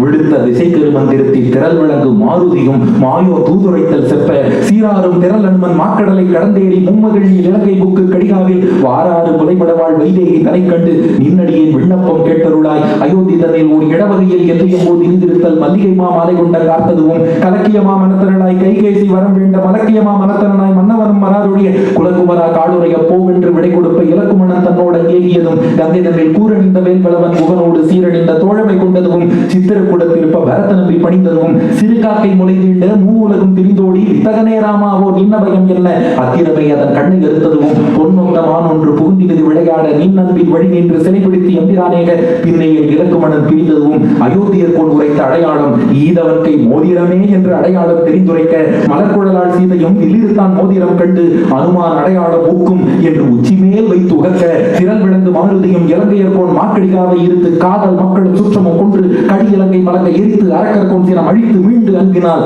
அயோத்தியர் கோன் தடித்துறையும் அடி இடைப்படிய காண எங்கும் குரங்கும் முசுவும் படையா கொடியோர் இலங்கை புகழுற்று அலையார் கடற்கரை வீற்றிருந்து செல்வ விபீடனருக்கு நல்லானாய் விரிநீர் இலங்கை அருளி சரண்புக குறைகடலை அடலம்பால் மருக வெய்து கொல்லை விலங்கு பணி செய்ய மலையால் அணை கட்டி மருகர ஏகி இலங்கை பொடி பொடியாக சிறைமணி செஞ்சரங்கள் செலவித்து கும்பனோடு நிகும்பனும் பட இந்திரஜித் அழிய கும்பகர்ணன் பட அரக்கர் ஆவிமாட அரக்கர் கூத்தர் போல குழமணி தூரமாட இலங்கை மன்னன் மூடி ஒருவதும் தோல் இருபதும் போய் உதிர சிலை வளைத்து சரமழை முடிந்து கலம் துணிந்து வெற்றி கொண்ட செருக்களத்து கடிக்கமல நான்முகனும் கண்மூன்ற தானும் எண்மர் 11 ஈரருவர் ஓதிருவர் மற்றும் உள்ள வானவர்கள் மலர்மழை பொழிய மணிமுடி படித்தர அடியடை வழங்க கோல திருமா மகளோடு செல்வ வீடனன் வானர கோளுடன் இலகுமணி நெடுந்தேள் ஏறி சீரணிந்த முகனோடு கூடி அங்க நெடு மதிழ்புடை சூழ் அயோத்தியை வந்து ராமன் அடைய போகிறான்னு இதுவரை என்னென்ன நடந்ததோ அது அத்தனையும் அனுமான் பரதனுக்கு பாடினான்.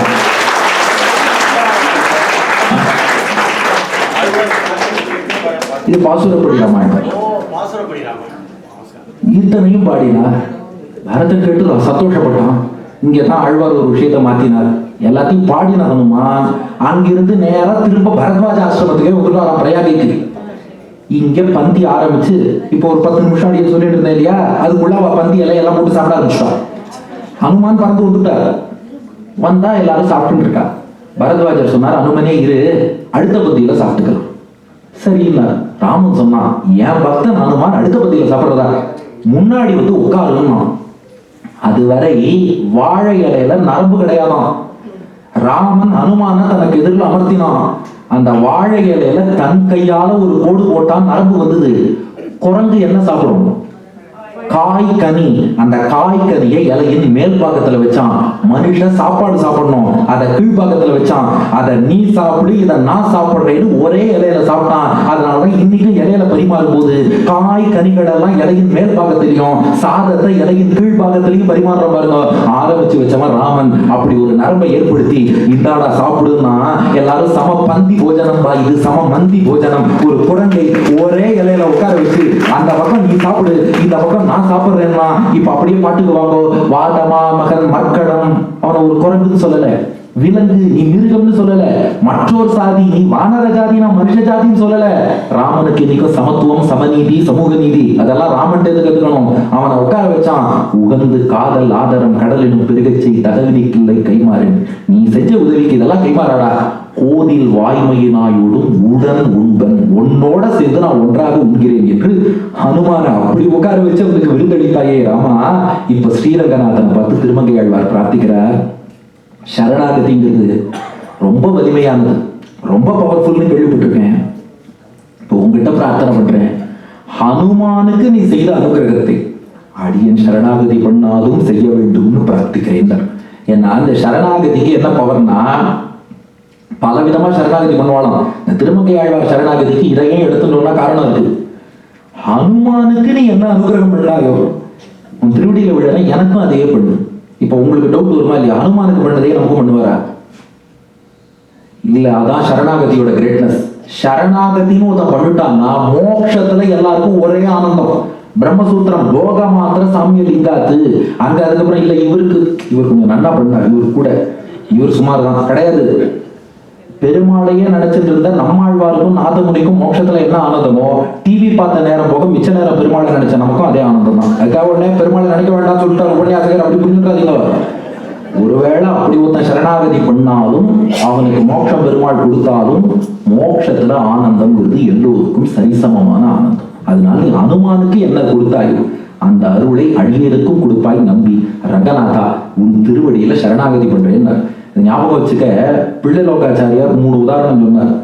அதாவது பக்தி பாரவசியத்தாலே பிரபன்னர்கள் ஆழ்வார்கள், ஞானாதிக்கியத்தாலே பிரபன்னர்கள் ஆச்சாரியர்கள், அஜ்ஞானத்தாலே பிரபன்னர்கள் அஸ்மதாதிகள். சரணாகதி பண்றாங்க 3 கேட்டகரி இருக்காலும். ஆழ்வார்கள்லாம் ஏன் சரணாகதி பண்றாங்க, அவ பக்தியில துடிச்சுட்டு இருக்காளாம். பெருமாள் இப்பவே அடையணும் துடிப்பு. அவளை நீ பக்தி யோகம் பண்ணு, அதை பண்ணி இதை பண்ணி மெதுவா வாண்டா, அவளால வெயிட் பண்ண முடியாது, அதனால சரணாகதி பண்ணிடுறான். ஆச்சாரியர்கள் ராமானுஜர் ஆள வந்தார், இவாள்லாம் இவா ஏன் சரணாகதி பண்றான்னா அவளுக்கு ஞானம் நிறைய இருக்கான். ஜீவாத்மா பெருமாள் சொத்து, அவர் தானே நம்மளை காப்பாற்றணும், நாமையே முடிவெடுக்கணும், நான் சரணாகதி பண்றேன்னு அப்படி பண்றாளாம். நாமெல்லாம் பண்றோமே ஏன்னா அக்ஞா, நமக்கு இதுவும் புரியல அதுவும் புரியல. சரணாகதினா ஏதோ ஈஸியா இருக்கு, ஓகே பண்ணிட்டு போவோம்னு பண்ணிட்டு இருக்கோம். ஆனா கொடுக்கிற பலன் எல்லாருக்கும் ஒன்னா தான் கொடுக்குறான். ஆழ்வார்களுக்கும் அதே மோட்சம், ஆச்சாரியர்களுக்கும் அதே மோட்சம், நமக்கும் அதே மோட்சம் நீ எம்பெருமான் வழங்குகிறான். அதை திருமங்கை ஆழ்வார் பிரார்த்தித்து சரணாகதி பண்ணார். 10 சரணாகதி எடுத்து இப்போ +1 +2 பார்த்தா உபன்யாசம் பூர்த்தி. இப்போ 11வது சரணாகதியானா மதுரகவி. இது வரைக்கும் பாருங்க 10 பேரும் பெருமாள்கிட்ட தான் சரணாகதி, 10 பேரும் மோட்சம் கேட்டு தான் சரணாகதி, பெருமாளுக்கு கைங்கரியம் பண்ணணும் தான் கேட்டார். ஆனா மதுர கவிகள் மட்டும் என்ன பண்ணார், நம்மாழ்வார் திருவடியில சரணாகதி பண்ணார். நம்மாழ்வாருக்கே எப்போதும் கைங்கரியம் பண்ணும் பாக்கியம் வேணும்னு கேட்டார். அதுதான் கண்ணினும் சிறுத்தாம்பு 2வது பாசுரம். நாவினால் நவிற்று இன்ப மெய்தினேன், மேவினேன் அவன் பொன்னடி மெய்மையே, தேவு மற்றறியேன் குருகூர் நம்பி பாவி நின்னிசை பாடி திரிவனே. நாவினால் நவிற்று இன்ப மெய்தினேன், நாவால நம்மாழ்வாருடைய வெவ்வேறு திருநாமங்களை சொல்லி ஆனந்தப்பட்டேன்.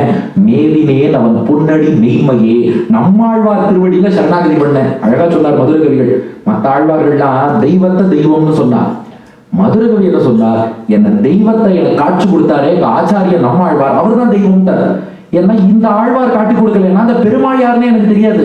மற்ற ஆழ்வார்கள் தெய்வத்தை தெய்வம்னா, மதுர கவிகள் அந்த தெய்வத்தையே இன்னார்னு காட்டி கொடுத்த எங்க ஆச்சாரியன் தான் எனக்கு தெய்வம்.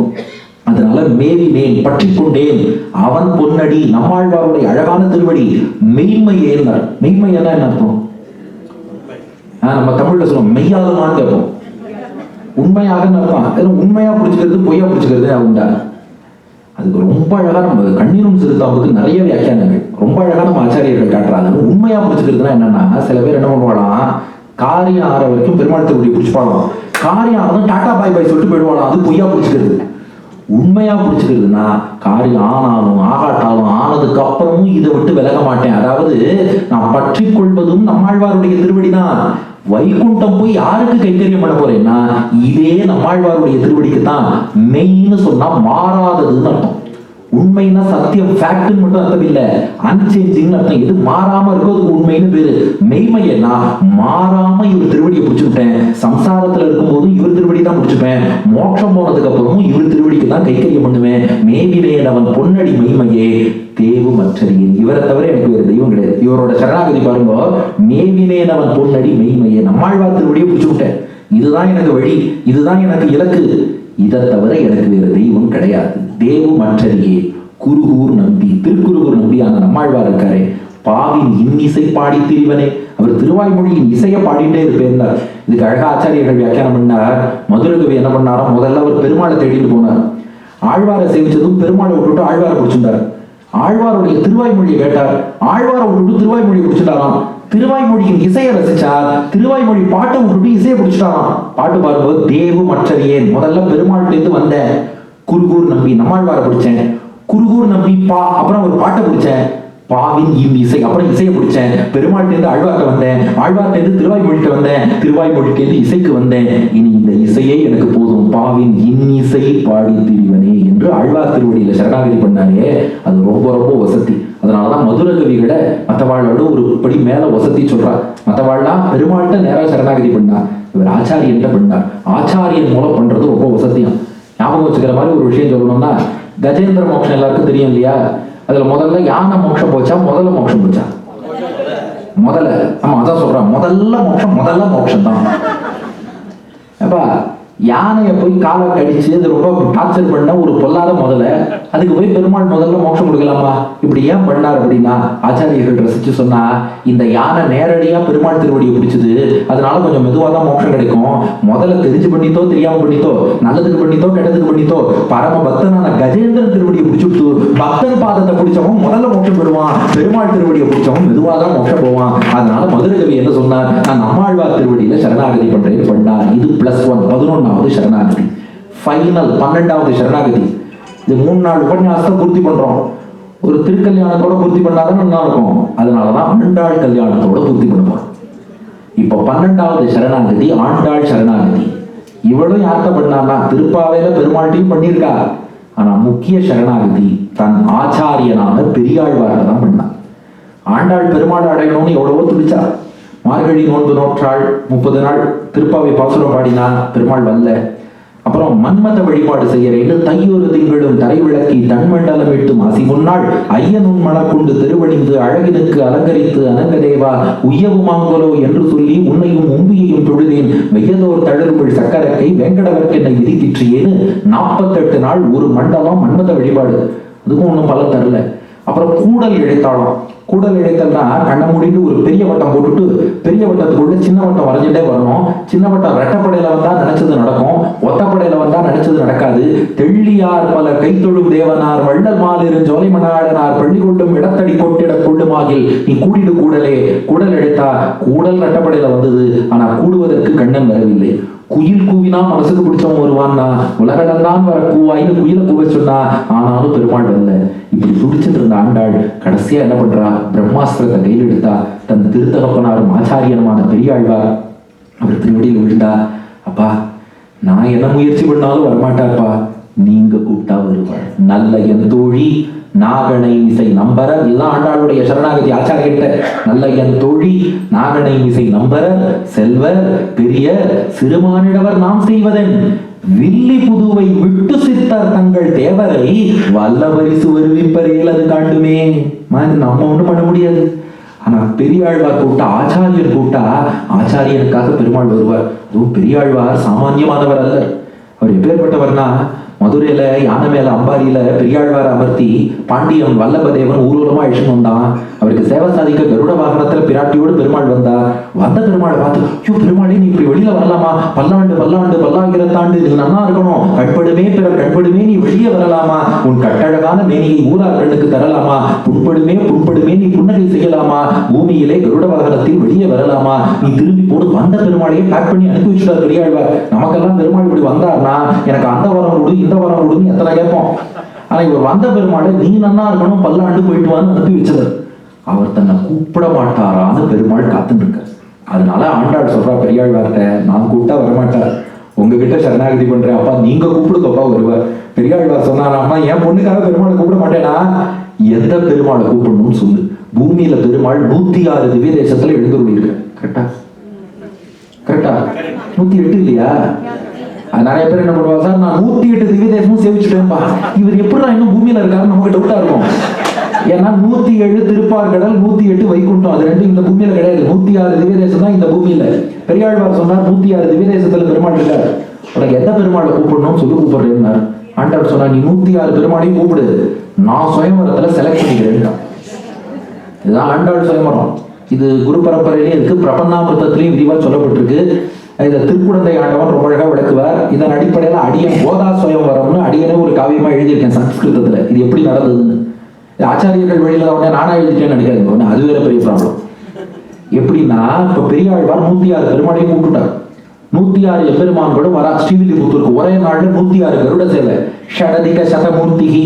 நம்ம உபன்யாசம் கேட்டா ஒரே ஒரு ப்ராப்ளம், நான் நிறைய பாட்டு ஸ்லோகம் எல்லாம் எழுதிட்டு அதெல்லாம் சொல்லிட்டு இருப்பேன், நீங்க கேட்கணும், அந்த கட்டம் வேற உங்களுக்கு. இது நம்ம ஸ்லோகம். ஷடதிக சதமூர்த்திகி பக்ஷி ராஜே நிவிட்டஹ வரநவ புரமேத்ய ஸ்ரீதரோ லோகநாதஹ ஸ்வச்சரண ரதியுக்தௌ ராஜஹம்சே நிவிட்டௌ சுகயதி நனுகோதாம் விஷ்ணு சித்தம் ஹி சைதௌ. 106 பெருமாள் கருட வாகனத்துல வரா. பெரியாழ்வார் ஹம்சவாகனம், ஆண்டாள் ஹம்சவாகனம். இப்போ பெரியாழ்வார் ஒவ்வொரு பெருமாளா ஆண்டாளுக்கு இன்ட்ரோடியூஸ் பண்ணி, இந்த பெருமாளை கல்யாணம் பண்ணிக்கிறியான்னு கேட்கிறார். முதல் பெருமாள் நார்த்ல இருந்து வந்திருக்காரு. பெரியாழ்வார் சொல்றார், பதரி காஷ்டமாசீனஹா நாம்னா நாராயண ஸ்மிருதஹா. நாராயண சுவாமி ஏற்பாடு பண்ணியிருக்காரு, அவர் பேரை முதல்ல சொல்லுங்க. நாராயணங்கிற பெருமாள் வந்திருக்காரு, பத்ரிநாத்ல இருந்து வந்திருக்காரு. மாப்பிள்ளை பிடிச்சிருக்கா? ஆண்டாள் சொன்னா, பகுதூரே ஸ்திதம் ஹியதம் நமன்யே சதிருஷபதி.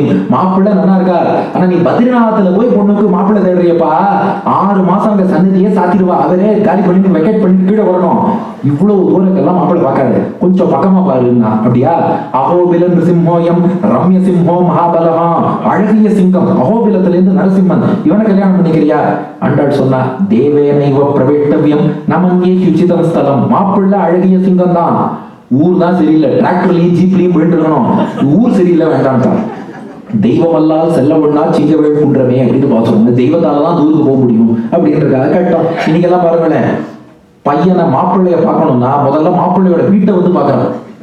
மாப்பிள்ளையோட வீடு பிடிச்சிருந்தாதான் மாப்பிள்ளைய பார்ப்போங்க. அப்ப இது இடம் சரியில்லைட்டா, சரி அடுத்த மாப்பிள்ளை ஸ்ரீனிவாச சமாயாதஹா ஸ்ரீ வெங்கடகிரௌஸ்திதஹா. திருமலை ஸ்ரீனிவாசன் வந்திருக்காமா, பிரச்சனை இல்லாத மாப்பிள்ளை, ஜம்முன்னு கல்யாணம் பண்ணிக்கோ.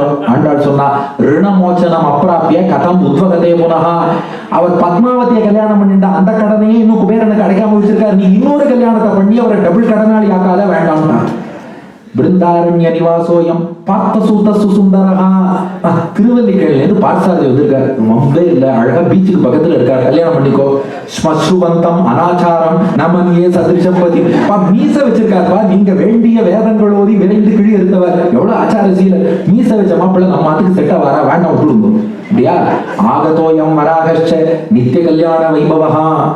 ஈசிஆர் ரோட்ல அப்படியே பே ஆஃப் பெங்கால்ல இருந்து காற்று வீசி கொண்டிருக்க திருவிடையந்தை நித்திய கல்யாண பெருமாள் வந்திருக்கார். ஈசிஆர் மாப்பிள்ளை விட்டுடாதேன்னு ஆண்டாள் சொன்னா. அவர் பேர் என்ன? நித்திய கல்யாண சயுக்தம் நமன்யே சதிருஷபதி. அவருக்கு நித்திய கல்யாண பெருமாள் வேறு. வருஷத்துல 365 நாளும் அவருக்கு கல்யாண உற்சவம். ஏன்னா லீப் இயர்ல தான் நீ கல்யாணமே பண்ணி கொடுக்கணும், அதனால வேண்டாம் வேற மாப்பிள்ளை பாருங்க. அபர்யாப்தாமிருத சுவாமிஹி அபர்யாப்தாமிருதஸ்ததா. திருக்குடந்தை 6வது ஆழ்வான் வந்திருக்கான், 6ஆவதும் ஓகேயா? பர்யாப்தம் பக்தி சாரேன நமன்யே சதிருஷபதி.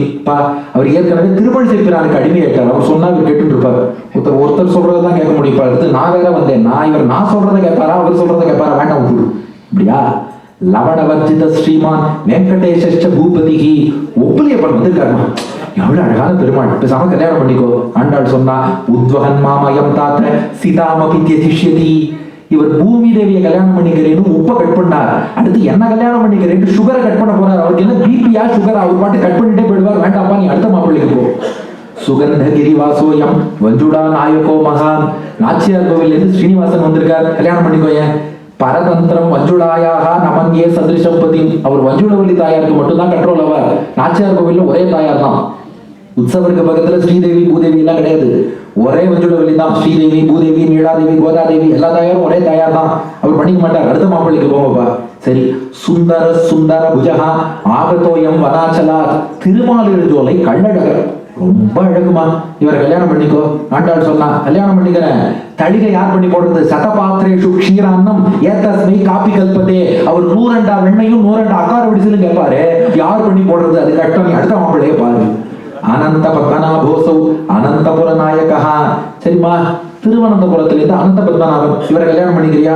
வேண்டாம்ப்பா. அனந்த சம்பதா யுக்தம் நமன்யே சதிருஷம்பதி.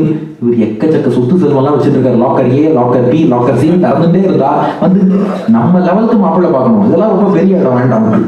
வடபத்திர சயானோசௌ தன்வினவிய புரேசிதா. சரிம்மா, நம்ம ஊர் வடபத்திர சாயி வந்திருக்காரு, பிரச்சனையே இல்லை. உன் மாலையெல்லாம் வாங்கி சுட்டிட்ட பெருமாள், இவரை கல்யாணம் பண்ணிக்கோ. அஸ்மன் நகர நேதாரம் நமன்யே சதிருஷம்பதி. யாரோ உள்ளூர்ல மாப்பிள்ளை பார்ப்பாங்க, இவர் நம்ம ஊர் தலைவர், அவர் ஊருக்கு பெரிய மனுஷன், இவங்க கல்யாணத்தை நடத்தி வைக்கணும், நீ அவரை மாப்பிள்ளை ஆகணும்னு பாக்குற. எல்லாரையும் கடந்து வந்தா ஹெட் குவார்டர் ஸ்ரீரங்கம். ரங்கநாதன் கடைசியா நின்றுட்டு இருக்காரு. பெரியாழ்வார் பார்த்தார், நீ தானே முன்னாடி நிக்கணும். ரங்கநாதன் சொன்னா, நான் எவ்வளவு கிரேட்னு தெரியணும்னா முன்னாடி 105 பேர் இருந்தாலும் அவளெல்லாம் ரிஜெக்ட் பண்ணி என் இடத்துல மாலை போடுவா, நான் எவ்வளவு கிரேட்னு தெரியும், அதனாலதான் நான் வேணும் பின்னாடி நீ நேரணும். ஆஹா ஆகதோயம் ரங்கநாதா ஸ்ரீரங்கே சயனோ மகான். இப்ப பெரியாழ்வார் சொன்னார், வருமா ஸ்ரீரங்கத்துல பள்ளி கொண்டு இருக்கும் ரங்கநாதன். ஆண்டாள் பார்த்தா, அப்பா இவரை நான் எங்கேயோ பார்த்திருக்கேன், எங்கேயோ பார்த்திருக்கேன்ப்பா, எங்கேயோ பார்த்த ஞாபகம். பாசி தூர்த்து கிடந்த பார்மகற்கு பண்டொரு நாள் மாசுடம்பின் நீர்வாரா மானமில்லா பன்றியாம் தேசுடைய தேவர் திருவரங்க செல்வனார் பேசி இருப்பனகள் பேர்க்கவும் பேராவே. பா, அன்னைக்கு நான் பூமி தேவியாக இந்த பிரளய ஜலத்தில் மூழ்கி இருந்தப்போ பன்றி வடிவில் வராகனாக வந்து என்னை மீட்டானே, அவன் தான் தேசுடைய தேவனான இந்த திருவரங்கன். என்ன நோக்கி தென்திசை நோக்கி கடாட்சம் பண்ணிட்டு எழுதுருள் இருக்கிறானே இந்த ஸ்ரீரங்கநாதன். நான் கிருஷ்ணனுக்கு தான் ஆசைப்பட்டேன். கொண்டல் வண்ணனை கோவலனாய் வெண்ணை உண்டவாயன் என் உள்ளம் கவர்ந்தானை அண்டர் கோன் அணியரங்கன். இவன் தான் வெண்ண திருடின கிருஷ்ணன், இவன் தான் எனக்கு கணவன், இவனுக்கு மாலை இடுகிறேன்னு அமுத நாம் அரங்கனுக்கே மாலை இட்டாள் ஆண்டாள் நாச்சியார். மாலையிட்ட மங்கையாக அவனுடைய திருமார்பில் அவள் இடம்பெற்று இன்னைக்கு ஸ்ரீவில்லிபுத்தூர்ல ரங்கமன்னாரோடு கூடிய ஆண்டாள் என்று நாம ஆண்டாள் நாச்சியார சேவிச்சுட்டு இருக்கோம். இந்த திருக்கல்யாணம், ஆண்டாள் திருக்கல்யாணத்துக்கு எது வித்துட்டதுன்னா சரணாகதி தான். யாரோடது? ஆண்டாள் பெரியாழ்வார்ட்ட பண்ண சரணாகதி. ஆச்சாரியன் சரணாகதி பண்ணி 106 பெருமாள் தேடி வர, அதுக்கப்புறம் ரங்கநாதன் திருக்கல்யாணம் பண்ணினான். நீ பாட்டு காவிய பாட்டுன்னு சொன்னியே, இதுக்கு என்ன ப்ரூஃப்னு கேட்டேன்னா இருக்கு ப்ரூஃப். இன்னைக்கு ஸ்ரீவில்லிபுத்தூர்ல 5 கருட சேவை நடக்கும். 106 ஊர் தாங்காது இல்லையா, அதனாலே அவளுக்கு பிரதிநிதியா 5 பெருமாள். ஸ்ரீவில்லிபுத்தூர் பெருமாள் வடபத்திர சாயி, அவர் பை டிஃபால்ட் வந்துருவார். ரங்கநாதன் சார்பில் ரங்கமன்னார் வந்துருவார். திருப்பதி ஸ்ரீனிவாசன் சார்பில் யார் வருவார்னா அங்க திருவண்ணாமலை ஸ்ரீனிவாசன் ஒருத்தர் இருக்கார் ஸ்ரீவில்லிபுத்தூர் பக்கத்துல, அவர் வந்துருவார். கள்ளழகருக்கு பிரதிநிதியா காட்டழகர் வருவார். அதோடு சிவகாசியில இருந்து திருத்தங்கலப்பன் ஒரு பெருமாள், அவர் பொலிட்டீஷியன் மாதிரி சிவகாசி பட்டாசெல்லாம் அடிச்சு வருவார். இதுல 4 பெருமாள் ஆண்டாள் ரிஜெக்ட் பண்ணிட்டு ரங்கமன்னாருக்கு மாலை விடுவா. ரங்கமன்னாருக்கு நீங்க அச்சாவதாரத்திலே பார்க்கலாம், பெருமாள் துள்ளி குதிப்பார், ஆண்டாள் எனக்கு மாலை விட்டாங்க. மத்த 4 பெருமாளுக்கும் முகம் டவுன் ஆயிடும். பெரியாழ்வார் போய் சமாதானப்படுத்துவார். இன்னைக்கும் நடக்கும். ஸ்ரீவில்லிபுத்தூர் வடபத்திர சாயிட்ட பெரியாழ்வார் போய், இந்த ஊர் பெரியவர் கொச்சிக்க கூடாது, இந்த இருந்து கல்யாணத்தை நீங்க தான் நடத்தி வைக்கணும் எல்லாம் சொல்லுவார். அப்புறம் அழகர்கிட்ட உங்களுக்கு அக்கார வடிசையில் எல்லாம் தந்துடுறேன், நீங்க இருந்து சாப்பிட்டு ஆசீர்வாதம் பண்ணுவோம். அதுக்கப்புறம் இன்னொரு ஸ்ரீனிவாசன், அவன்கிட்ட நீங்க மலையிலேருந்து இறங்கியிருக்க ஓய்வு எடுத்துட்டு போகணும், அவரை உட்கார வச்சா சிவகாசி பெருமாள் மட்டும் கோச்சின்னு போயிடுவார். நான் பட்டாசெல்லாம் வெடிச்சுன்னு வந்தேன், எனக்கு கடைசியில் ஆண்டாள் ரிஜெக்ட் பண்ணிட்டாளேன்னு பெரியாழ்வார் துரத்திட்டு போய் ஆண்டாளோட ஒரு வஸ்திரமும் ஆண்டாளோட மாலையும் கொடுப்பார். அர்ச்சாவதாரத்துல பெருமாளுக்கு அவ்வளவு சந்தோஷம் வந்து ஜம்முன்னு பழையபடி பட்டாசோட ஒரு போயிடுவார் சிவகாசி. இப்படி இந்த உற்சவம் இன்று வரை நடந்துட்டு இருக்கு. இப்படி பெருமாளே வந்து ஆண்டாள் வளர்ந்ததுக்கு காரணம் ஆச்சாரியர்கிட்ட பண்ண சரணாகதி. அப்போ பன்னீர் சரணாகதி ஆயிட்டா பொய்கை ஆழ்வார் நமக்கு என்ன சொல்லி கொடுத்தாருன்னா, பிராட்டியின் கேள்வன்ட்ட மட்டும் பண்ணு, வேற யார்ட்டையும் பண்ணாது. பூதத்தாழ்வார் என்ன சொன்னார்? நீ மனக்கதவை திறந்து வை, பெருமாளே கதவை தட்டிட்டு உள்ள விட்டுருவார், கவலைப்படாது என்றார். பேயாழ்வார் பிராட்டி இல்லாத வெறும் பெருமாட்டை கொண்டுடாதே என்றார். திருமொழி சேர்க்கிறான், அகங்காரம்ங்கிறத பெருமாள் போக்கி சரணாகதி பண்ண வைப்பான்னு காமிச்சார். நம்மாழ்வார் என்ன பண்ணாலும் அவன் தான் கதி, நம் முயற்சியால் மோட்சம் அடைஞ்சாலும் அது மோட்சம் ஆகாதுன்னு காமிச்சார். குலசேகர பெருமாள் அவன் கஷ்டமே கொடுத்தாலும் மருத்துவன் தன்னை வச்ச நம்பிக்கையை எம்பெருமாட்ட வைக்கணும்னு காமிச்சார். பெரியாழ்வாரோ எனக்கு அப்போ சொல்றது கட்டம், அப்போதைக்கு இப்போதே பண்றேன், அதனால இளம் வயதுல யங்ஸ்டர்ஸே சரணாகதி பண்ணணுங்கிறத பெரியாழ்வார் காமிச்சார். தொண்டரடி பெரியாழ்வார் முக்கியமா நமக்கு கைங்கரியம்ங்கிறதா வாழ்வின் லட்சியம், அதை அவன் முகப்புக்கு பண்ணணும்னு காமிச்சார். திருப்பான் ஆழ்வார் நாம பண்ண வேண்டிய தபஸை நமக்காக அவன் பண்ணி நமக்கு மோட்சம் கொடுக்கிறான்னு காமிச்சார். திருமங்கை ஆழ்வார் எல்லாருக்கும் ஒரே மாதிரி சாமியாபத்தி மோட்சத்தை கொடுப்பான், அனுமனுக்கு செஞ்சதை எனக்கும் செய்வான்ங்கிறத காமிச்சார். மதுர கவிகள் ஒரு படி மேல போய் ஆச்சாரியனான நம்மாழ்வாரே கத்தின்னு பாடினார். ஆண்டாள் இன்னொரு படி மேல போய் ஆச்சாரியனை பற்றி எவ்வெருமானையும் மணந்து கொண்டாலும் 12 சரணாகதிகளை இன்றைய தினம் அனுபவித்தோம். முதல் நாள் 15, அடுத்த நாள் 13, இன்னைக்கு 12, 40 சரணாகதி. இந்த அனுபவத்துக்கு நம்ம யாருக்கெல்லாம் நன்றி சொல்லணும்னா, முதல்ல எம்பெருமான் சரணாகதியை காமிச்சதே இங்க கல்யாண பிரசன்ன வெங்கடேசனாக இந்த சிகாகோ அரோரால எம்பெருமான் எழுந்து இருக்கான். அவன் என் திருவடியை காட்டி இங்க முதல்ல நீ வந்து உபன்யாசம் பண்ற, சிகாகோங்கிறது எல்லாருக்கும் வாழ்க்கையில பிரேக் துருவுறா, விவேகானந்தரே இங்க வந்து பேசி நல்லா பேர் வாங்கினாரு, அது போல நாமும் இங்க வந்து பேசணும்னு அவன் சங்கல்பம் பண்ணி இங்க இந்த அற்புதமான தலைப்பு கொடுத்து 40 சரணாகதியை பேச வச்சான். அதனால எம்பெருமான் அவனுக்கு நன்றி சொல்லணும்.